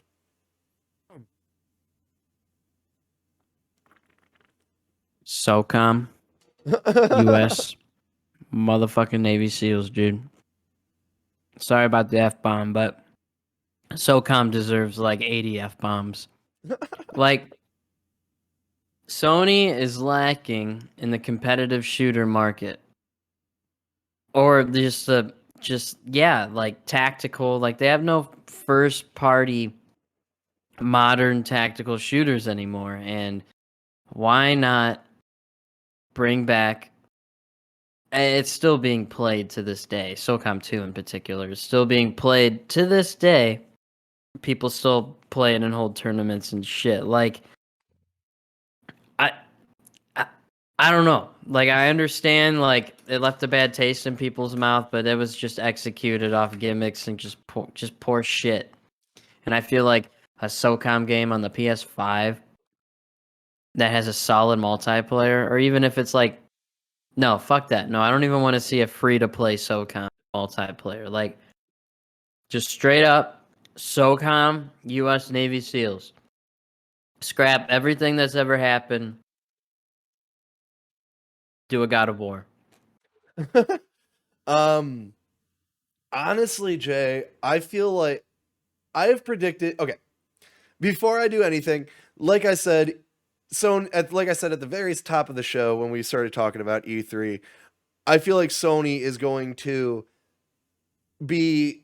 I feel like they're going to separate themselves from E3, so they're not going to do another show. They're not going to do their E3 showcase essentially until late July, early August. I imagine that's when we'll get their showcase. I feel like, and keep in mind, every year since 2012, 2013, I've predicted SOCOM coming back. Because when they tried to do SOCOM in 2011, it launched the same week as the PlayStation, the great PlayStation hack. And that game never had a chance. They shut down the network for a month. I think it was 24 days or something, basically a month. They shut down the network, and the game was heavily online focused. And then even once the online servers were back on, people were very hesitant about even playing on PlayStation. So that game never stood a chance. They did a PS Vita game, and then Sony shut the studio down in 2012, I believe, 2013. It's really upsetting, and we heard talks that Guerrilla hired the creative director of Rainbow Six Siege, and we know that they acquired a bunch of that team. And Horizon is not a first-person shooter game, and as I've said a lot on this show, developers tend to develop games that they want to develop. When Guerrilla switched from Killzone to Horizon, I imagine that they lost some team members because those people wanted to make a first-person shooter. They don't want to make an open-world third-person action RPG. So they had to get, some new talent for that. So if they acquired, the developer of a massive first-person shooter esports game, I totally imagine that they're working on something. And I hope it's SOCOM because I hope that Sony sees what we see in SOCOM. And why I say I feel like this year is more likely than every other year I've predicted it's going to come back is because we know Sony bought Evo, and recently they announced a new competition where, funds and everything, they changed the name. I can't remember it's PlayStation something. PlayStation Competitive. I can't remember what it's called. You can look that up if you want. There's a prize pool and everything. Virtual Fighter 5, that's free on PlayStation right now. That remake just came back, and that is heavily featured in their esports competition. So with all of that coming in, I feel like now is the time. You have your own esports bracket. You hired all these people years ago. Because again, all that information about them hiring those people from Rainbow Six, that happened. That happened in like 2017 is when I heard about that. So I feel like this year more than any other year, they said they're working on 25 new games. Half of those are new IP. We can assume some of them are these games, and then we can assume or we can speculate that these games are these games. So I sorry to kind of rant, but No, you're good. We're yeah, passionate about this game. I feel like this year more than any other year, but I don't even want to speculate. And yeah, when Sony does announce their showcase, if you notice, I'm the PlayStation guy, and I have little to no PlayStation predictions because when they announce their showcase, I'm going to do an entire prediction list for for that showcase on its own because I'm gonna have a lot to say there. But yeah, Dude, no, these are like crack. SOCOM, man, I fucking need it. I need it so badly. Um, this next one, I don't really. Did I have a video for this? Anything for this? I think I had something for this. Yeah, here we go. I predict the Switch Pro is going to be revealed. I think it is going to. I think its official name is going to be the Super Nintendo Switch, and I think it is going to end with a spring 2022 release. I'm not going to tack on any specific date, but I feel pretty confident in that. There's been a lot of rumors, there's been a lot of leaks.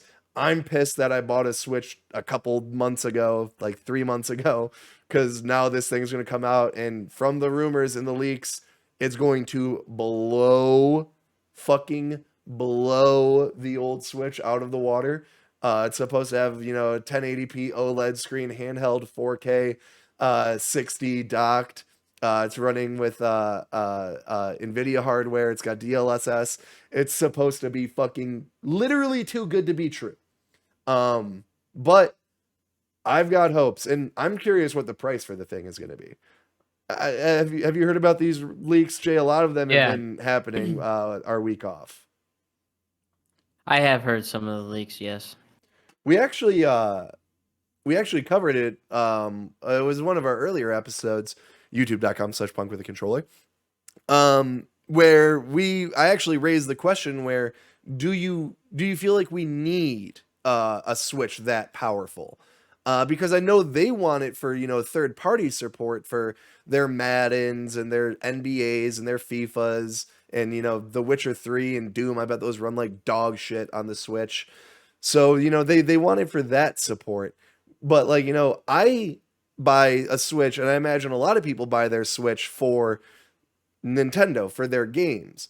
Do you need Breath of the Wild 4K 60? Yeah, of course it would be fucking awesome and beautiful, but like I said, what's the price on this thing going to be?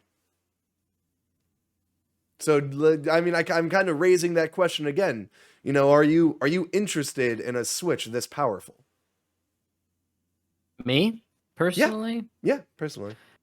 Because I already have one? No. Because I just don't think the third-party games belong on this. They're just like, I don't know.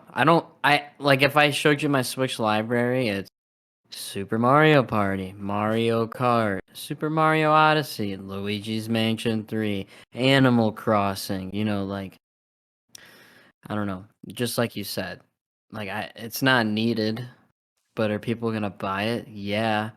And there's people unlike us that like live and breathe on the Switch. I mean, I There's feel like it could potentially be needed in the sense of you saw that trailer for that new Pokemon game, the open world one. That was running at like 20 FPS. That was rough. So, I feel like, if that's where the state of their games are going to be to where they do need that power, but I mean, they're Nintendo games, so like, how do they need that much power? They're not big games. I mean, yeah, Breath of the Wild's big, but Mario Odyssey isn't. Mario Kart isn't. Super Smash Brothers Brawl isn't really. I mean, that's probably the next biggest game. so like I'm curious like how Breath of the Wild is going to run on the other Switch. And if Nintendo does this, this is going to be their first, as, as far as I know, like the only other thing I can really compare this to is the expandable RAM for the Nintendo 64 with the little red thing you would snap in the front so you could play DK64 and Majora's Mask and other games like that. Games with colored cartridges. Yeah. Well, not necessarily. I mean, sometimes you didn't No, need it. yeah, Well, no, you no. didn't. Well, no, Stadium and Ocarina of Time, they had the gold cartridge. You didn't need it for those. Um, but where was I going with this? I can't remember where I was going with this. But yeah, I don't really think that you need it to be that powerful. But if they justify it, then yeah. Oh wait, no, now I remember where I was going. Yeah, no, sorry. Nintendo's never really done one of these like like in between generational consoles.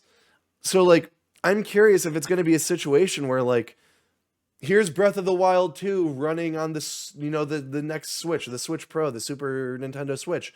And it's only coming to the Super Nintendo Switch. You can't play it on the other Nintendo or the original Nintendo Switch. That's like, that's crazy because the Nintendo Switch is sold, I think they're in the, the mid 80s, the mid 80 million units sold. That is insane. That is they are probably 20 million more than Xbox Ones, and they came out 4 years after. Like that is wild. Less than 4 years after. So, I feel like that is something Nintendo could totally do because they also have not dropped the prices of any of their games ever because that's not what Nintendo does.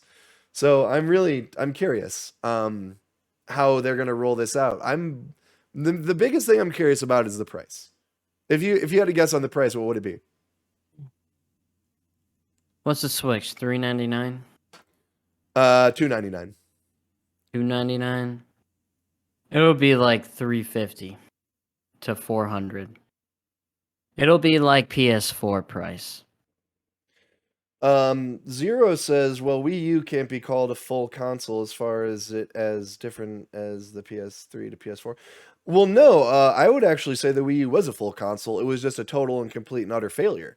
I'll give you credit that, like namesake, that is like the most, and even doing appearance wise, because they did release a couple different models of the Wii that were like horizontal and flat, similar to how the Wii U is and just long.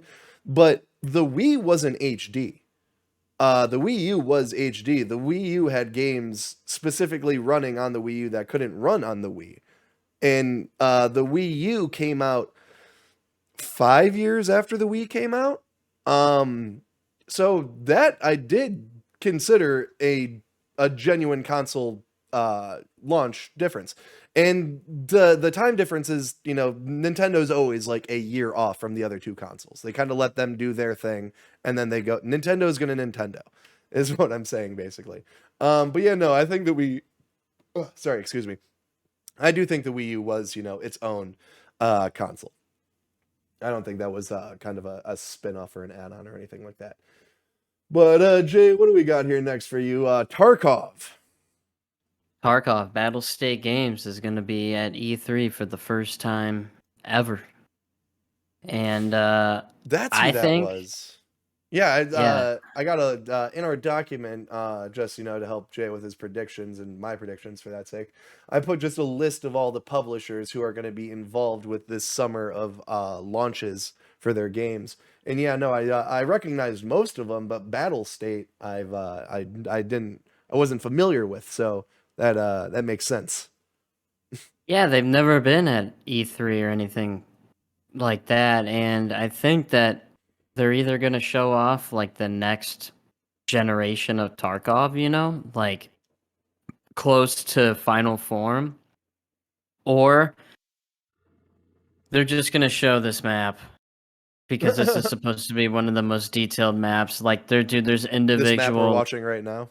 Yes. Like there's like it's huge and there's like apartment complexes and shit that you have to like buzz the doors and like you can like buzz a door that you're going to, but someone could be up in that room, hear it buzz off that you're coming up there and like they can like hold out in the room, I don't know. It's just gonna be yeah,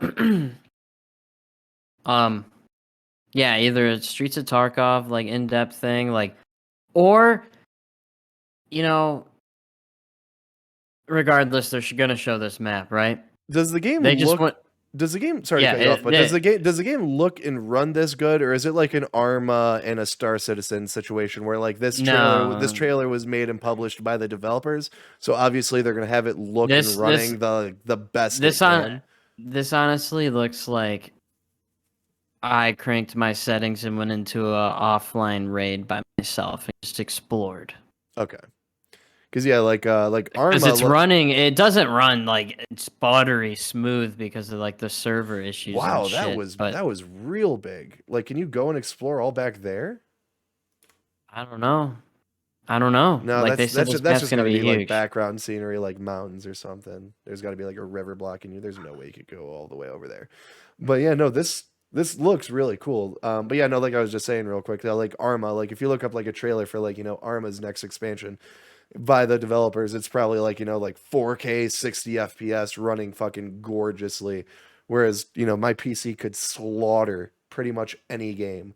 And But Arma. yeah, but Arma, I'm struggling to get 60 FPS. Star Citizen, I can literally only run Star Citizen if I'm playing it. I have to turn off my second monitor.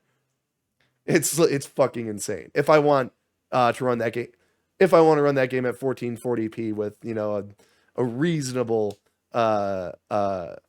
frame rate, but it's when you look up a trailer for that game by the developers, fucking to 4K, 60 FPS, clear as day. It looks fucking gorgeous.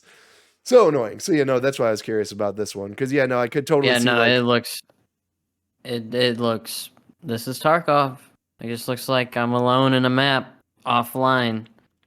It's exploring around. It's exactly what Tarky looks like, and so. I think like Battle State might just be there to show that like we're big now. Like So we're meant to be taken seriously. is there a PVE only option?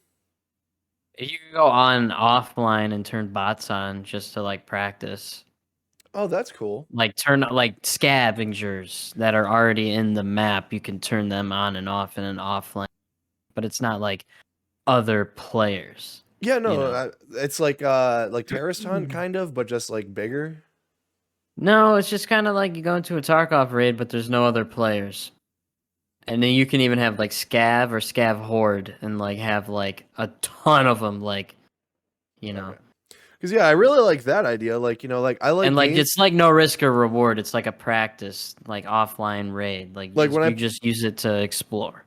like when I do Armor, like I only do PVE because like like I'm terrible at mouse and keyboard, and I want to play games that I want to be good. But so yeah, no, maybe I will check this game out. With whatever day I'll play it. I'll play it with you, dude. Yeah, you'll have to trust me. I'll stress you out. Oh, this game, like I love when people go, "Once this," dude, it's literally impossible to port this game to console. A, it'll never run on a console. The way they have this game will never run on a console. And B, there's too many controls. You have I have like my shit mapped. I have double taps, and there's combinations like Shift T, Shift G is check the chamber, and Shift H is like check the magazine because there's no HUD, and then like you have like the scroll wheel adjusts how fast you move, like walk, and if you hold C and adjust the scroll wheel, you adjust like your aim this way, so you can really like come down a little bit, get a peek. You can like slow peek, so you like come down like a quarter of the way to like look through a tiny little fucking hole in the wall. That's sick. Yeah. It's the most in-depth survival shooter I've ever played in my life. Besides, even You want to know Stalker? Over Stalker. If you want to know, this game is completely inspired by Stalker. But if you want to know what being in a gunfight is like, play Tarkov. That's sick. Anyway. Yeah, Zero Town in the chat, just real quick, back to what I was saying about the Wii U. He says PS4 Pro is the equivalent to the Wii U, though, so are the Sony and Microsoft half steps, then not full steps in that manner? So, The PS4 Pro and Xbox One X and One S, those are half steps in the sense of where they were for people like me. You didn't need them. You know, there were no games that were exclusive to those consoles, so they were just, you know, half steps, half measures. They were kind of, you know, the jump up from the 360 PS3 gen where, like, you know, there was the vanilla launch consoles, and then after that, they Xbox did the Elite series, and the PlayStation did the Slim series. So, you know, they had bigger hard drives, but that was it. And then Xbox did the Slim. Yeah, Slim and Elite with Wi-Fi. they had the wireless in there. So they did, you know, those are like half steps. You know, just kind of quality of life consoles, if you will. Dude, Whereas and I will say, the Wii U, they had games that you couldn't play on the Wii. It was HD. It had an HDMI, you know, cable and Breath of port. the Wild. Yeah, no, that actually did eventually come for the Wii U. I always forget that. So yeah, that's what I consider, you know, an official, you know, generation leap. So that's what I was kind of talking about with the Super Nintendo Switch. You know, if Breath of the Wild or whatever may have you is exclusive to that console, or like Metroid Prime 4, if that is exclusive to the Super Nintendo Switch, then I consider that a console launch, like a new console, not just a half step or a leap like we were talking about. He says, right, but Nintendo full owns their titles, whereas Xbox and Sony mainly support out of house, so Nintendo could force things into the Wii U. What do you mean by Nintendo full owns their titles? I don't know what you mean by that. Sony full owns Uncharted, The Last of Us, God of War, Ratchet and Clank. I mean, they just bought Insomniac, so they own all of their IP. They own, you know, they own the IP of the first party studios that they own.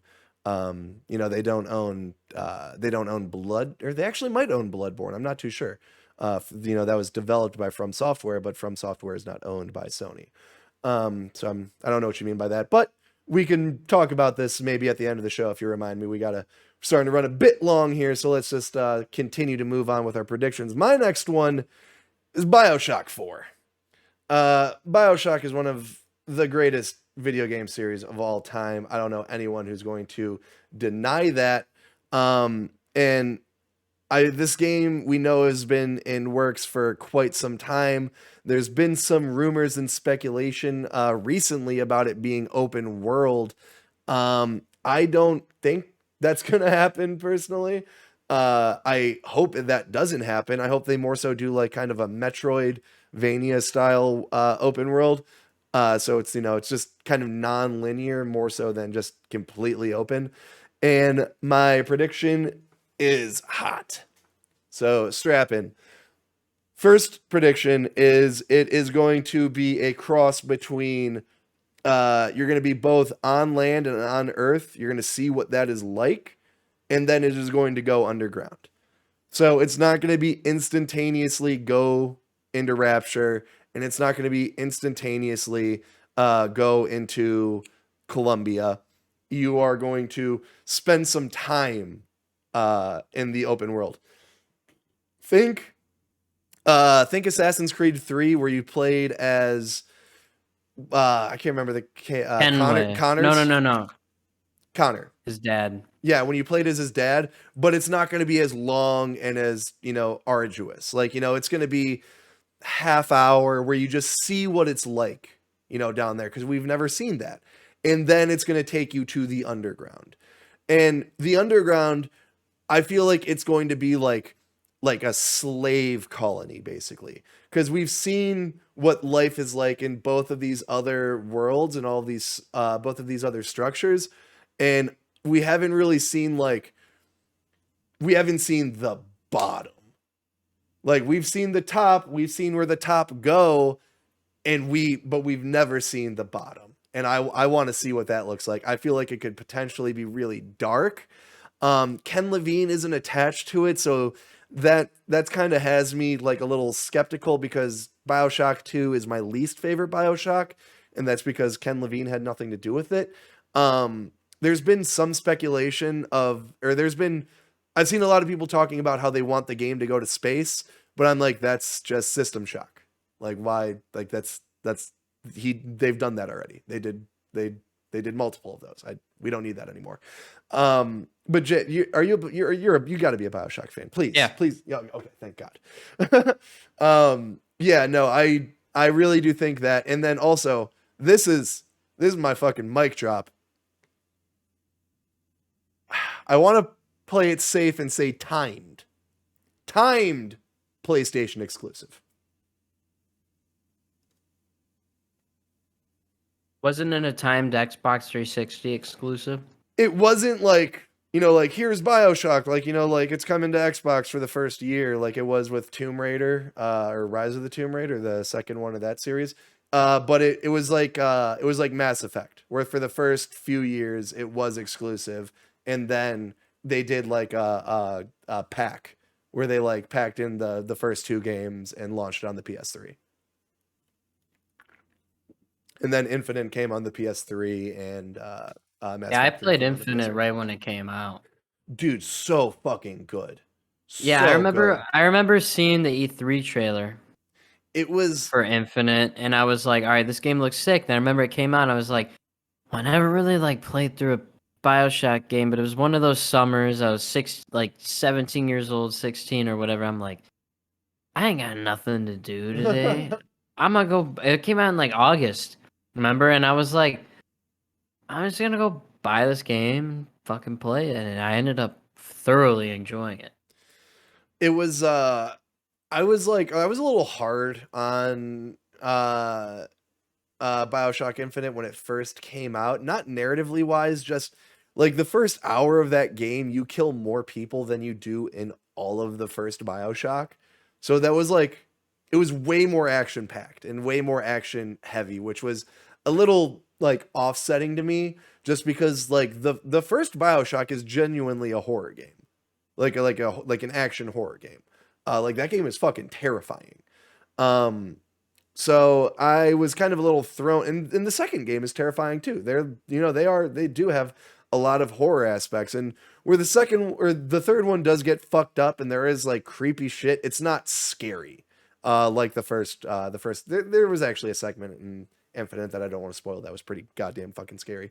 But other than that, the game was very bright and well lit, and that was kind of like the point of the game, was like, it's this bright, airy, bright skied, sunny day game, but it was fucking horrifying. Like it was really fucked up. It was like Midsummer kind of in that aspect. But no, I think we're gonna see this game at 2K's showcase. I think it is going to have an underground setting for the majority of it, and I think it is going to be a PlayStation timed exclusive. That is, in my opinion, a hell of a fucking prediction. You can think what you will, but Jay, we're starting to come up on the end of our predictions here. You got one that I mentioned at the top of the show that everyone seems to be way more excited about than they've been about any of the other games. True. And I think, we're gonna when are they announcing? They said they'll have the reveal trailer June 9th. The 9th, this fucking weekend. And Jay, I don't want to. Jay, listen to me. I don't want to cut you off. Listening. I know I cut you off, and I feel rude doing that sometimes, but I had to cut you off this time. Now, just please, just calm down. I don't want you to get a boner. I'm not trying to get you a boner, but recent leaks today suggest that there will be a beta for the game announced at the June 9th event, and the beta is this month. Nah, I know. But I mean, all of these leaks have been extremely substantial.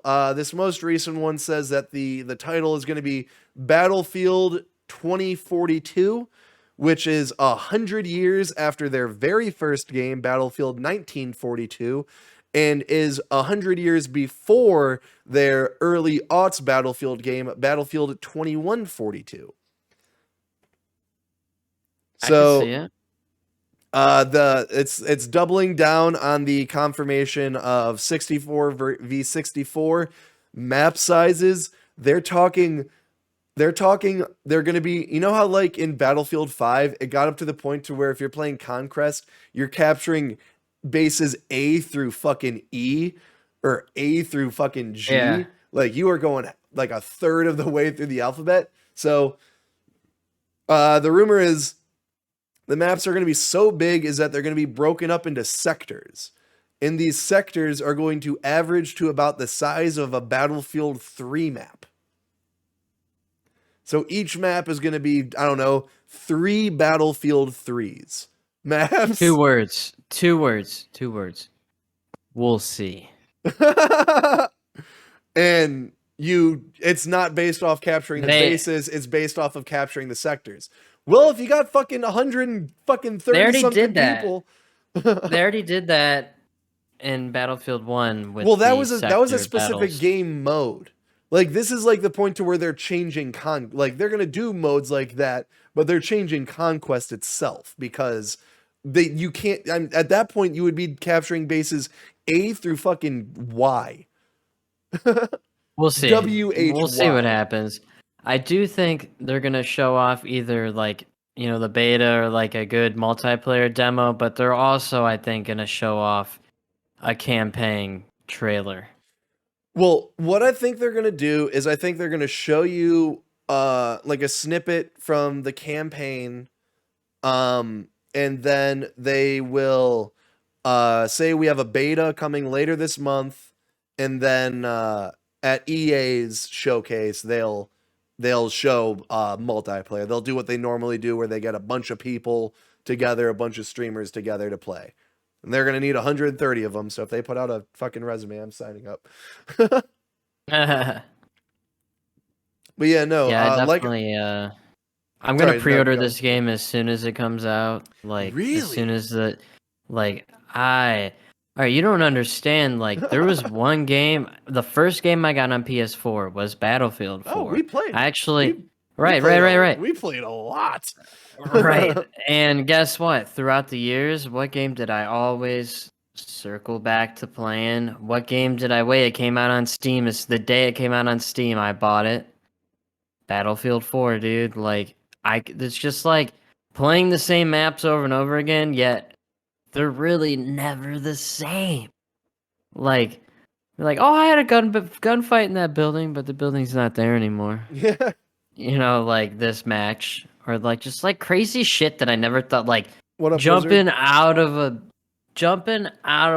fucking skyscraper, pull your parachute, spin around, launch your RPG at a fucking helicopter filled with dudes, blow up the helicopter, land on a rooftop, post up with the sniper rifle, take out like 3 dudes, jump down, knife a dude in the back. Like, oh my god. Yeah, we were talking about watching people play Breath of the Wild and like the crazy shit they would do with that game. Yeah, I remember watching a dude who was in like a fucking jet, and he ejected out of his jet and pulled out his RPG and shot down the attacking jet, and then parachuted and landed back in his jet before it crashed. Like, yeah, no, these games, you could have a lot of fun and get real physical with them. And honestly, these leaks have been so substantial, I do believe a lot of them. I guess they're doing the Levolution again. They're doubling down on, there's going to be more destruction than ever. And they're talking about how they're bringing weather into it. Like there's going to be tornadoes and sandstorms and shit like that. Yeah, dude, that'll be sick. I hope one thing. I hope when you shoot a cinder block wall individually. Yeah, like Rainbow Six Siege style. Yeah. One thing that I know you'll really like is or one of the leaks is you're able to carry multiple different attachments and swap them out on the go. So like you could have a red dot and then take it off and then put on a scope, or like have a silencer and take it off, and that I am all in for. And Battlefield, they're known for their games being real long and just explosive. I am curious how long these games are going to be, because with the scale that they're talking about. With all the right, scale listen to this. Hell Let Loose, a game that I play a lot on the PC, is 50v50. The timer clock is the longest game I played was 2.5 hours, 2 hours 45 minutes, something like that, from start to finish, and it was a battle, you know. And like average game of Hell Let Loose is like an hour and a half, 45 minutes, something like that. Like it's long. And if I recall, like Conquest on Battlefield 4, the timer was still like 2 hours, but it never got to that point. You know what I mean? I've never Yeah. fought down to 1-1. Well, I mean, I guess I fought to 1-1 ticket, but it's always a fucking meat grinder, you know, like I remember in Bad Company 2, in Rush on hardcore mode, there was no timer. So you literally had to get through the 3 stages of the map, either arming or disarming the bomb that would blow up the section that would push you forward. And you would literally sit there until you either won or lost. And dude, I had some games that I swear lasted fucking hours. Like hours. Yeah, no, I personally love that shit. So yeah, we know we're seeing this next Wednesday. Let me see real quick when the reveal is. Exact times. Let's see yeah, here. if there's anyone here that watches me on Twitch, haven't been on Twitch, but you know what? Battlefield seems like the move. Just tell me just have the date bolded out. God damn it. You piece. I'm not gonna read your whole fucking article. You're lucky I got that far. God damn it, I hate fucking game rant. Uh, not leaks. Oh wait, no, I clicked on the wrong goddamn one. God damn it. You know what? Fuck it. I'll keep you guys posted on when that's live because we only got 2 more predictions here. Or I got my second to last one right here. Yeah. So, back in, let's see, we saw this Final Fantasy 16. This is going to be a PlayStation exclusive. We saw this back in, I want to say it was the Game Awards or it was PlayStation September event. After this was shown, one Jason Schreier, one of the biggest insiders in the gaming industry, he tweeted out that this game is farther along than a lot of people may be expecting. And I'm holding on to that, and I think this is going to be Square Enix's like Tedpool title. I think this is going to be their big showcase at their live event Sunday. And I cannot tell you how fucking excited I am for this game. Jay, I know you're not a Final Fantasy guy, so I'm just going to keep this one short for you.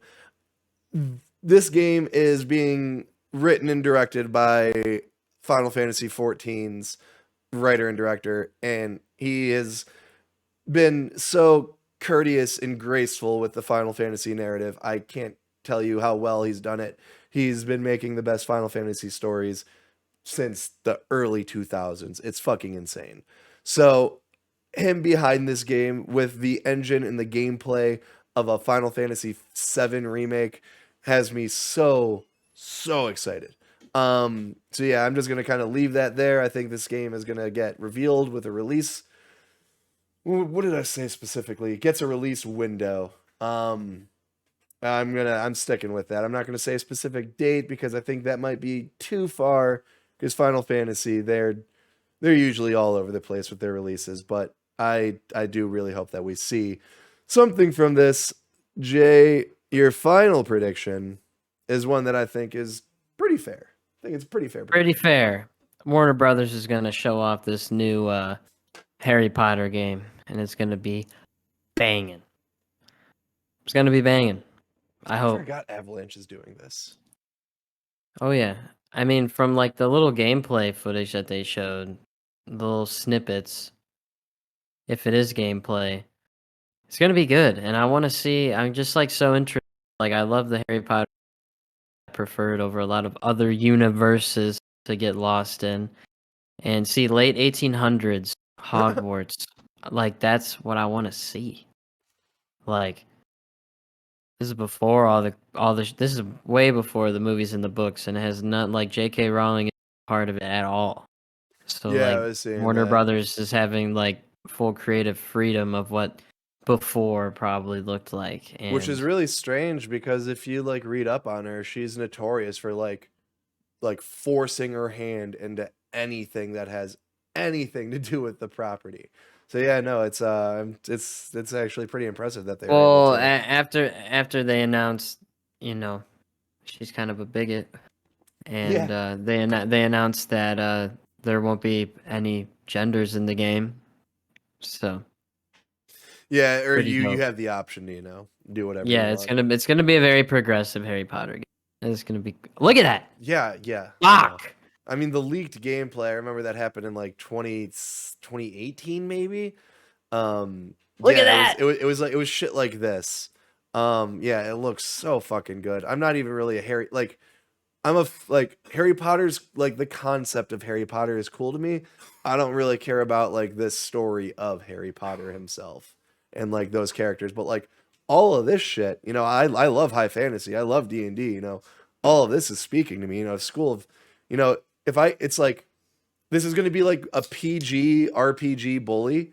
Like, I'm totally cool with that. Like, or Well, they said you'll be. like an action RPG Persona. Like, I'm They totally cool with said that. they said you'll be able to choose your path of like good or bad Yeah, wizard you or could probably choose warlock your or house or your house. Like, I wonder how like your house is chosen. probably chosen based on your actions See that'll be from the really second cool. you show up. Like, yeah. The second the game starts, like, you have you have five dialogue options between you and that fucking hat, and based on what you say at those options, it puts you at so and so house. Yeah, no, that's all. That concept to me is really fucking cool. I hope there's actual classes and like I hope it's like Bully and That's what they said. Persona to Like where like you actually have to go to these things and actually attend them and shit like that. And if you skip, I don't like, know. there's penalties and shit if you skip them. I'm Oh, excited. all the burps, all the hiccups. I need So it. that is your final prediction. Just let me look at my list here, make sure that that's all we got. Yep, that is all of them, except for my final one. I spoke about this a little bit, but Jay, we've been talking about a lot of games here, and before we go, I'm gonna, pull some out of that grab bag of mine. My final prediction is one game that we haven't talked about really at all, and that's Starfield. Um, what's your excitement level for this game? We know little to nothing about it, but I know you If are it's a basically, big Bethesda guy. I am. I just don't like Fallout 76. That game's trash. But Here, like just talk about the game for real quick. I gotta go to the bathroom pretty bad. okay, Too much food. I'm excited, but I'm skeptical at the same time. Like I know like if Bethesda goes like the route of like of their traditional RPGs in this setting, I think it'd be sick. I do, on the other hand, feel like if they were to do that though, it'd feel too much like the Outer Worlds, because that was basically Fallout in space. Like the outer, because it's Obsidian, like straight up Outer Worlds was Fallout in space. And I feel like this could be like that, but knowing Bethesda, it's going to be polished and it's going to be a nice RPG. Who knows, it might go the more shooter route like Fallout 4 did, but I personally enjoyed Fallout 4. I'm not sure. Not sure at all. But I'm excited but skeptical on Starfield for sure. Welcome back, sir. Thanks. So yeah, no, I my prediction for Starfield is there have been so many rumors and speculation from insiders about this game that they literally all of their speculation all contradicts each other. And listen, I know the game's going to be exclusive to Windows and Xbox. It's pretty obvious at this point. But my prediction is that it's still not obvious at this point because Microsoft has still yet to directly say that Starfield is exclusive to Xbox and Windows. they what was it? There was talks where Phil Spencer said in an interview, we didn't buy Bethesda studios to not have exclusives or something, to that matter. It wasn't that in verbatim, but it was something along those lines. And everyone took that as a guaranteed the next Fallout, the next Elder Scrolls, the next Skyrim, the next the next Starfield. All of these games are exclusive to Xbox and Bethesda. And don't get me wrong, through recent rumors and insider speculation and stuff like that, I see that and I believe that this game is going to be exclusive. But why wouldn't you just come out and fucking say it? Like that would be a cross into Sony's heart, a dagger into Sony's heart, if this is not coming to their console. And I feel like it's still not going to be obvious in the sense of game is going to end with a 2022. Like they're going to show you the Bethesda trailer that you want. It's going to be, I don't know, 10 to 15 minutes of gameplay with Todd Howard narrating, telling you, the details, how the game works, how the mechanics work, what the game is. And then they're going to end with a release window. They're not going to say, this game is exclusive to Xbox and Windows PC. This game is blah, blah, blah. It is still going to be totally up in the air because I'm going to be honest with you. I don't even know if they know whether it's exclusive or not. Because we knew that Sony was attempting to get Starfield to be a PlayStation exclusive before Bethesda was even bought and ZeniMax was even bought by Microsoft. So we know that they've been developing this game for at this point now 4 different consoles: PS4, PS5, Xbox One, and Xbox Series X. So I have a feeling that it's not going to be specified on if this game is exclusive or not, because I don't know if anyone knows. Jay, how do you feel? Eh. Eh? like I was saying when you were gone, it could be like Fallout in space. It'd be pretty sick to see like their style of RPG in that setting. At the same time, it would just be the Outer Worlds.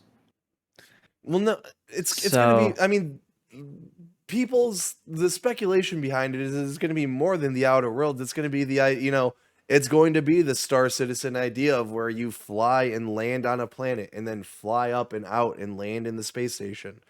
It's going to be that, idea. Whereas that wasn't Outer Worlds. There was, load times and screens in between traveling between locales.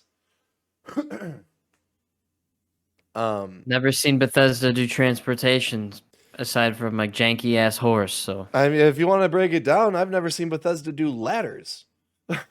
Bethesda Studios. So trust me, that is true.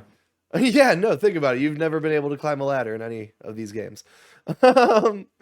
So I really am curious and really want to see it in the sense of, I don't know what it is. I love sci-fi. I'm very curious. I love Skyrim and Fallout 3.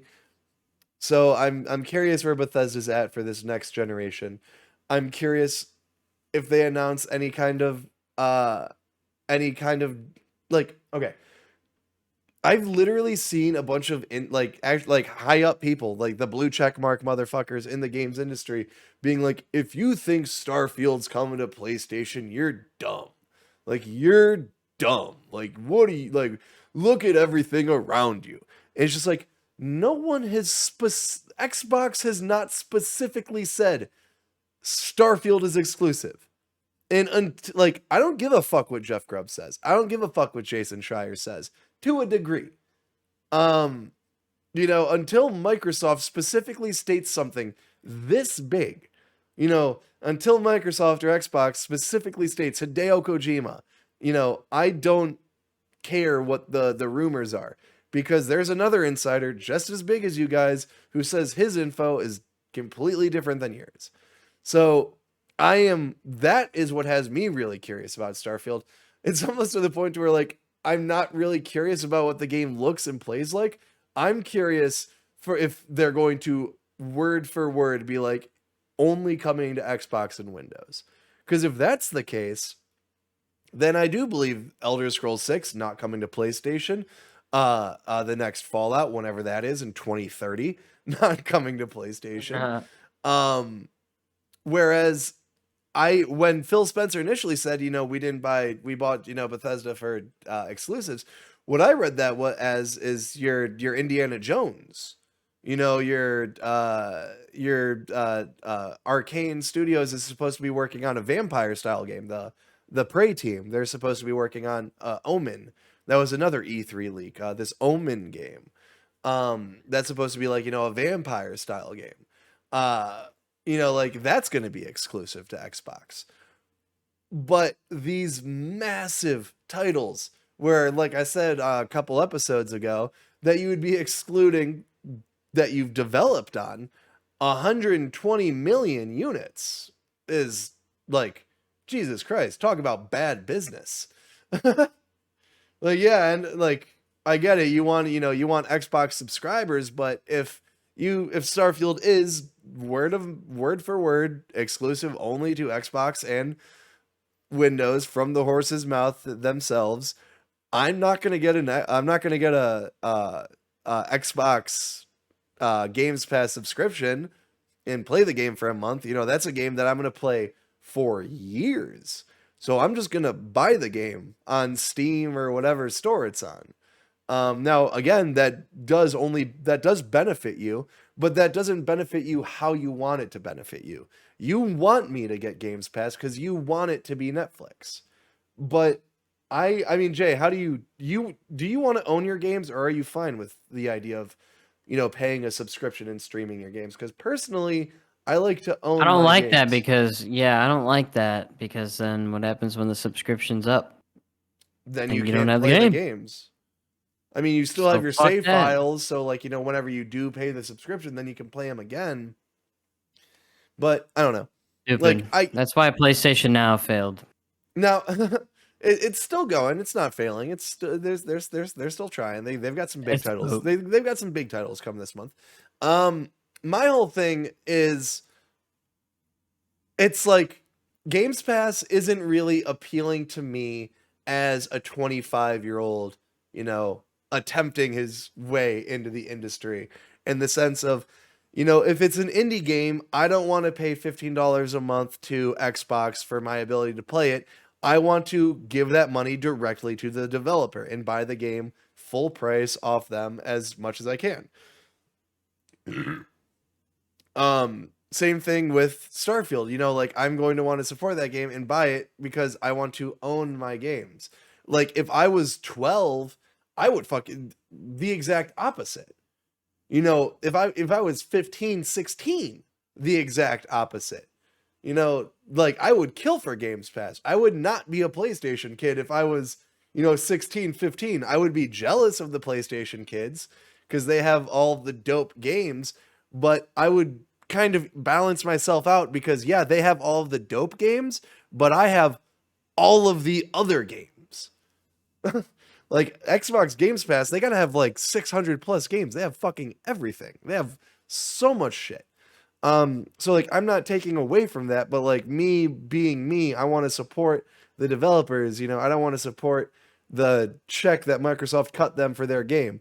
And then the other pro of Games Pass is, so many people wouldn't have paid the $20 for this indie game, but it's on Games Pass. They got nothing else to play. It looks kind of cool, so why not check it out? That's been the big story for indie games on Games Pass, is like, Microsoft gave us a check for so and so $1 million. We maybe would have made half this, and we have this amount of player basis because people give us the option, or we have the option to get our foot in there. And that's glass half full, glass half empty, depending on how you look at it. But glass half full, I think that's really cool. But like I said, I want to own my games. I want to support the developers. I have the funds to do so. So I'm fine with paying full price and owning my games. But I don't know. the idea of this game only launching on Xbox and then being on Games Pass day and date. Like, I said it a couple episodes ago, I feel like that's kind of a middle finger to the developers of Bethesda. How's that going to work for bonuses and like stuff like that? Because I know a lot of bonuses are based off of sales. So I'm curious how that works. But that is it for our predictions. Throughout our episodes throughout this summer, we're going to keep track. I'll keep you updated on where points are at. So far, Jay is in the lead with 0.5. So good going, Jay. Let me see here. Transfer back over to us. I can finally close that down. I have some grab bag predictions that I kind of want to just throw out there. Not going to get too in depth with them, just kind of throw them up in the air. Jay, do you have any that you want to kind of just state? You said Tony Hawk Pro Skater 3 remastered at the beginning. Yep. Do you want to toss any more out there? Maybe no. I was gonna say James Bond teaser, but I think it's gonna be present. That would be early. Yeah, it would.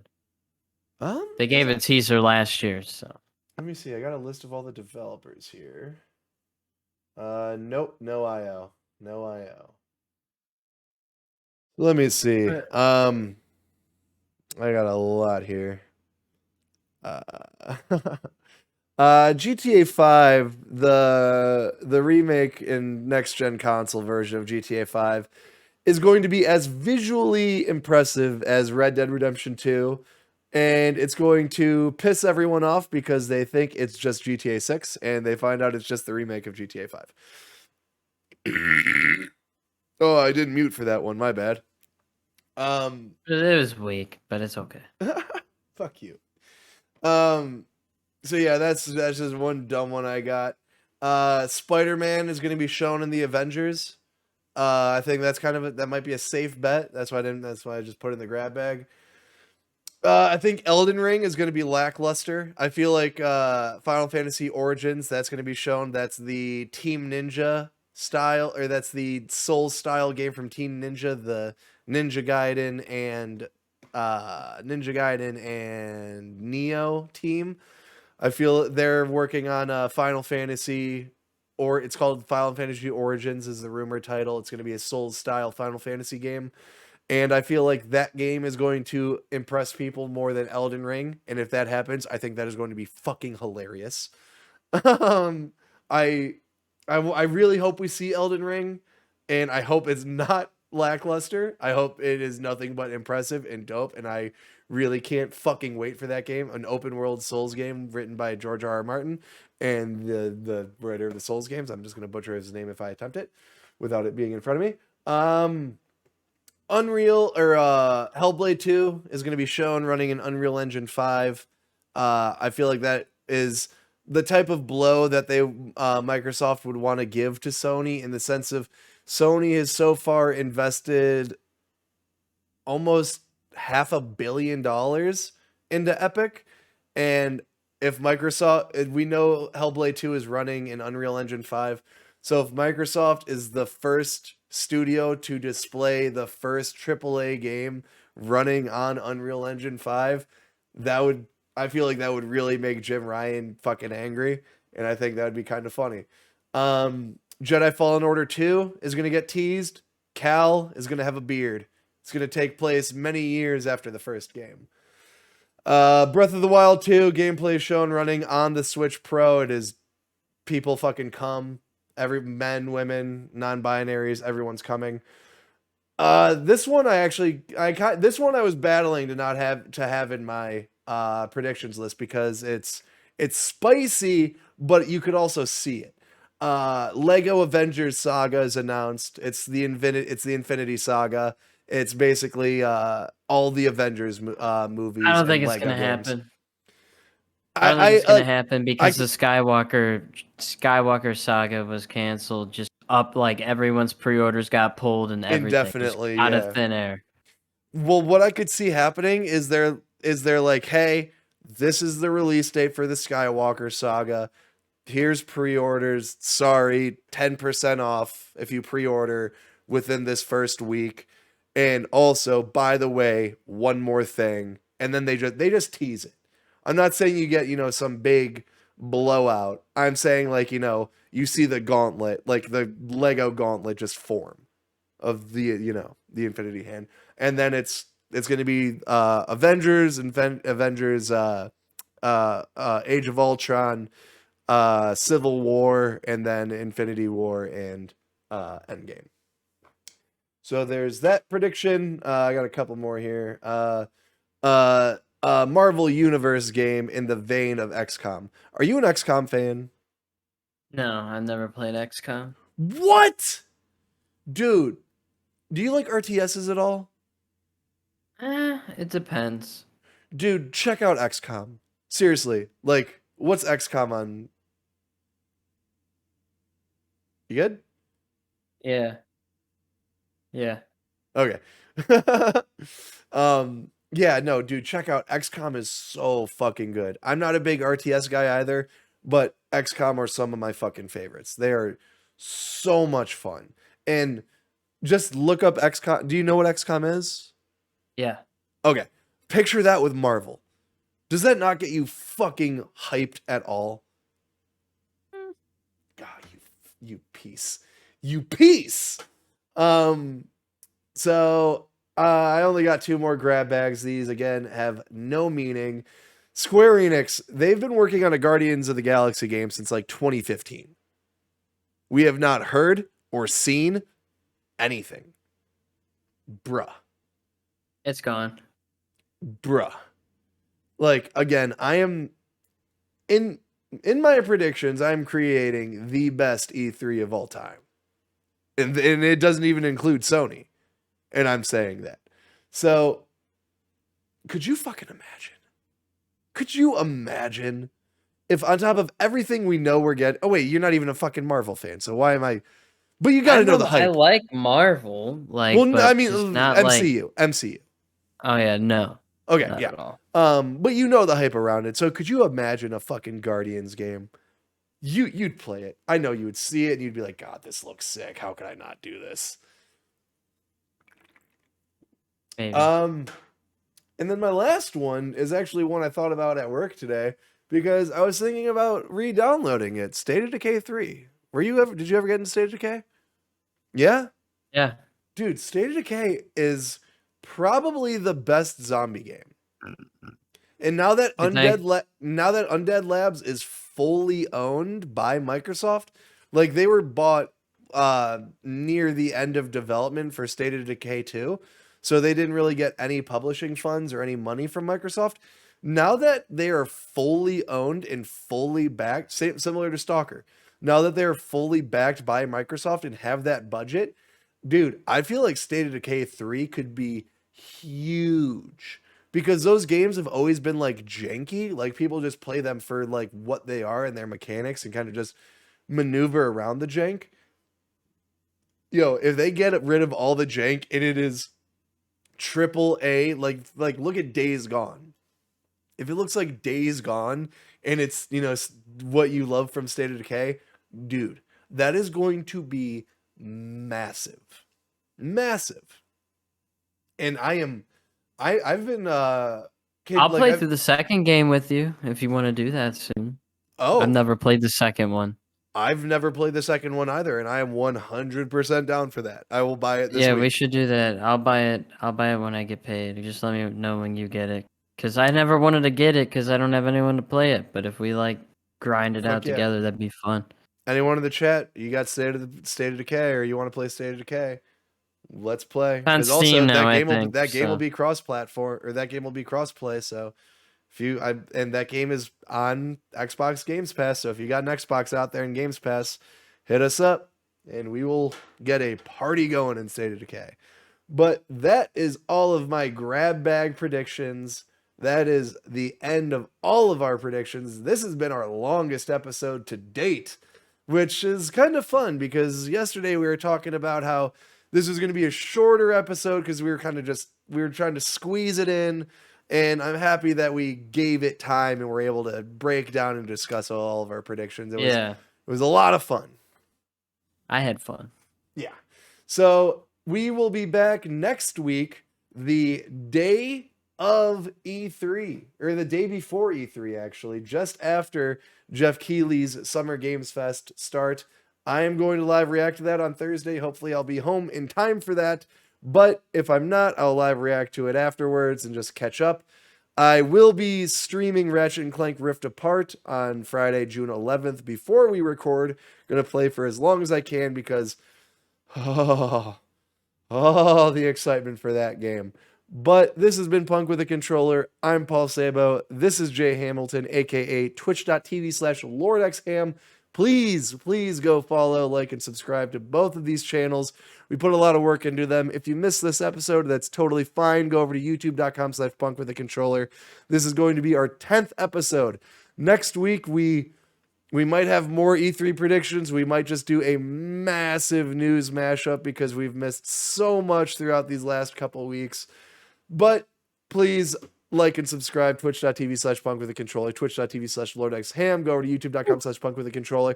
Like and subscribe to youtube.com/LordxHam. That's a channel. Sorry, I'm just spurting out all these words. I want to smoke another cigarette. It's been a real fun time. We'll see you guys next week. This episode will hopefully be uploaded tomorrow evening if you've missed it. We'll talk to you all soon. Have a nice night. Peace. Adios.